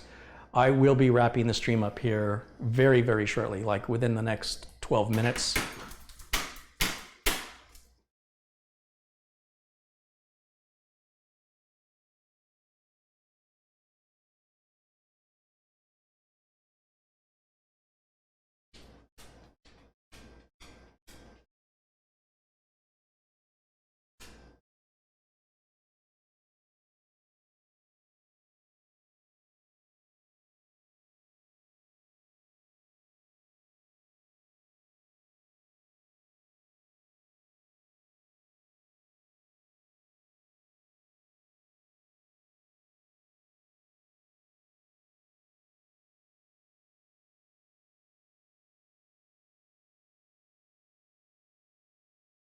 Michael Walpole's contributed $5. Thank you, Michael. Thanks for your contribution. Let's make sure you're a moderator.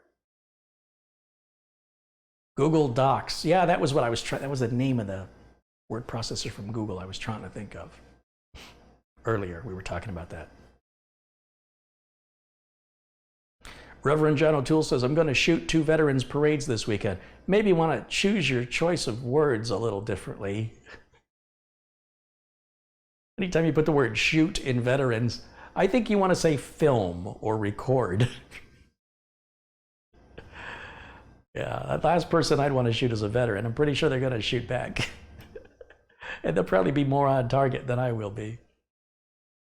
Craig Allen says, good to see you tonight, Carrie. Hey, thank you, Craig.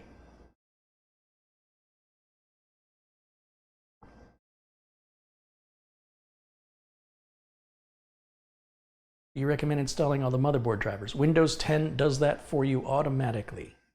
But if you want to install outdated drivers from the motherboard manufacturer, you go right ahead. But with Windows 10, with the latest version, the Windows Update should install all the Windows 10 verified drivers that they know work with Windows 10. The minute you go outside of that, if it's not WHQL verified, it could have some negative effects on your system. It's more of a problem with older systems and older operating systems, or specialty hardware, add-in cards that perhaps don't have, they didn't cooperate with Microsoft in the driver development. And, you get a warning that comes up that if you install this driver, it could be, that's because the company was too cheap to work with Microsoft. I don't like to give those companies my money, quite frankly. I would rather use a Windows Hardware Quality Labs or WHQL certified driver. A lot of people complained about how bad Windows Millennium was, but the fact is the problem wasn't with Windows Millennium, it was with the third-party software and hardware manufacturers that did not update their drivers properly, and it gave Windows ME a bad name. That's why Microsoft now offers WHQL testing and warns people, because they got beaten up really hard over a fault that wasn't theirs. You could say it was their fault for not instituting the policy earlier, but they learned that lesson now. And so Windows ME will forever be remembered as a terrible operating system, when the reality is it were the driver manufacturers from third parties that caused incompatibilities and caused the operating system to be to create this reputation. It's misdirected anger. It was completely wrong. But if Microsoft, as I said before, if they're going to continue to appeal to people that have no computer education or history or inclination, to just go, hey, anybody can use it, you point and click, then they don't know any better. They don't know a driver caused it, and they blame Windows ME. And there's more of them than there are of nerds. And as a result, it is a common misconception that Windows Millennium was a bad OS. In fact, it was probably one of the best operating systems of its time. In my experience, never had a problem with it. But when I did see problems with it over and over again from customers, it was always bad drivers, every single time. And Microsoft had this problem with Vista. Vista was horrible when it came out. They fixed it, but by then people had made up their minds, and there was not enough fixing in the world that would ever get people to change their mind. Once people have made up their mind, you're done. So they had to come out with Windows 7. They had to change the name on the product.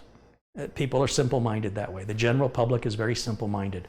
I've been guilty of that myself when I said I wouldn't buy another Whirlpool appliance because they all suck. And I bought a KitchenAid appliance and said it's one of the best I've owned ever of any appliance. And then later learned KitchenAid was made by Whirlpool. So I'm guilty. I'm guilty.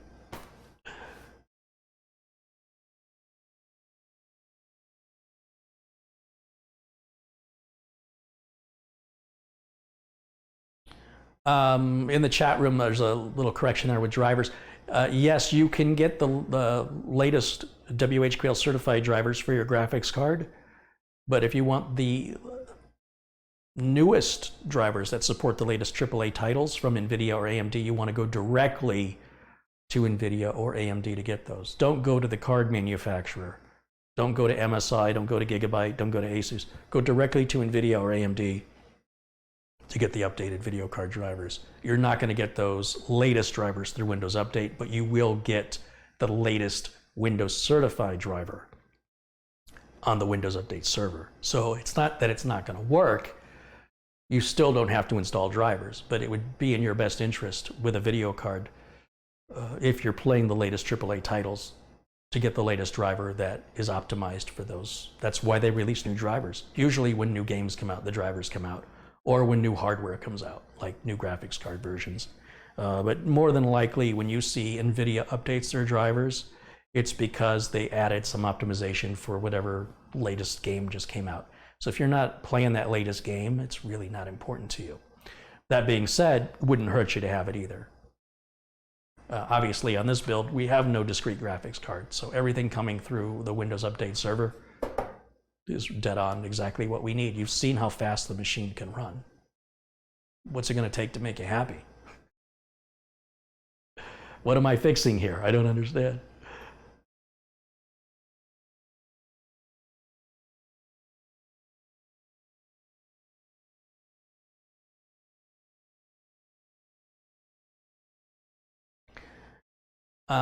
Somebody's talking about printer drivers. Yeah, printer drivers, many printer drivers are not available on Microsoft's Windows Update. So when I'm talking about drivers, I'm specifically talking about the PC. I'm not talking about webcams that you're plugging in, USB items you're plugging in, printers, print servers, anything going in that you're plugging as a peripheral may require its own driver. Microsoft's Windows Update does provide many drivers for those peripherals, but it's still got a ways to go. So yeah, if I had a brand new Logitech webcam, I would want drivers from Logitech. If I had a printer, I want drivers from the printer manufacturer. I necessarily wouldn't want Windows to automatically load the drivers even if it had them, because they're usually just basic print drivers for a printer. And if your printer has a scanner and a fax and everything else, you will, in order to enable those features, most of the time you still have to download the driver from the manufacturer. So when I'm talking about Windows Update and drivers, I'm talking about everything on the PC. Not talking about things connected to the PC. There seems to be a discrepancy there. And then the only exception that would be, as I mentioned, a discrete graphics card like NVIDIA or AMD. You would go to their website if you want the absolute latest driver, which you would need if you're playing the absolute latest games. And wouldn't hurt to have even if you weren't. But based on the system you've seen me build today, the way it's set in front of you, if you were following along with me in this sort of, cooking with Carrie, only instead of cooking, we're building. If you follow step by step exactly what I've done, there's no other initial drivers you need to install. At this point, this is done. It's ready to be delivered to the customer. Now, when the customer goes and starts plugging stuff in, if they've got receipt printers, scanners, they would obviously need to install drivers for that. So I apologize if there was any confusion. I was referring to what's on your screen when I was talking. I wasn't referring to, because I'll be up here for an hour saying, well, unless you have this and then do this, and instead of saying something that applies to everybody equally, now we're getting into stuff that only applies to you, or it only applies to that guy over there, and it's not so useful for everybody else. So I try to make the information as generic as possible so that it involves everybody.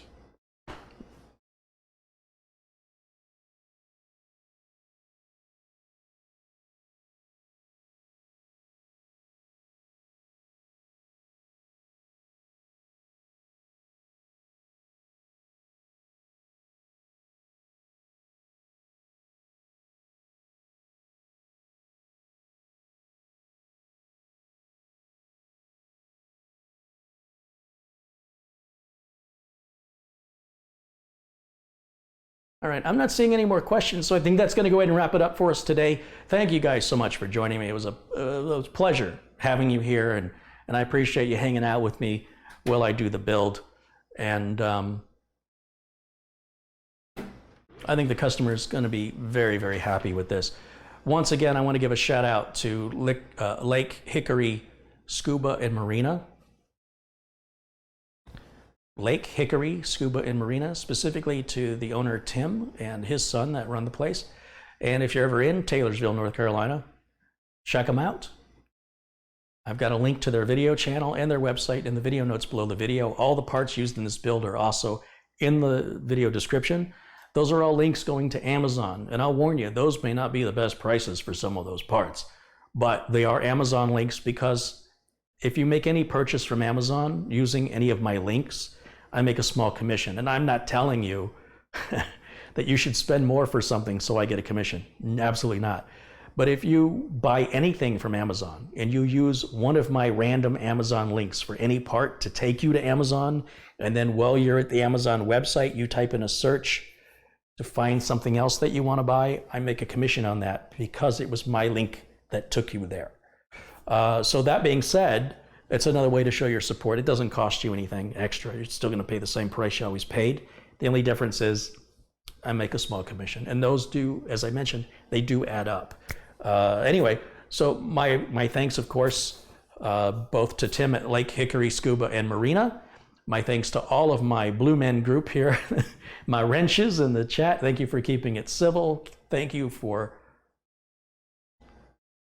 not being heavy-handed to newbies and people that come in and perhaps weren't brought up properly by their parents and think it's okay to mistreat people. But again, you're making this so much easier for me to not have to deal with unnecessary distractions that some viewers bring in, and we just keep adding to the number of moderators. Every day we add more, and I'd like to see every viewer be a moderator. If I had my choice, everybody would live up to the standards that the people in blue have shown. And that doesn't mean you're not doing it now, it just means I haven't recognized you yet. So you just keep doing what you're doing. It's just a matter of time. Okay guys, that's gonna wrap it up today. Thank you again. I will see you all again very, very soon. And until then, bye for now.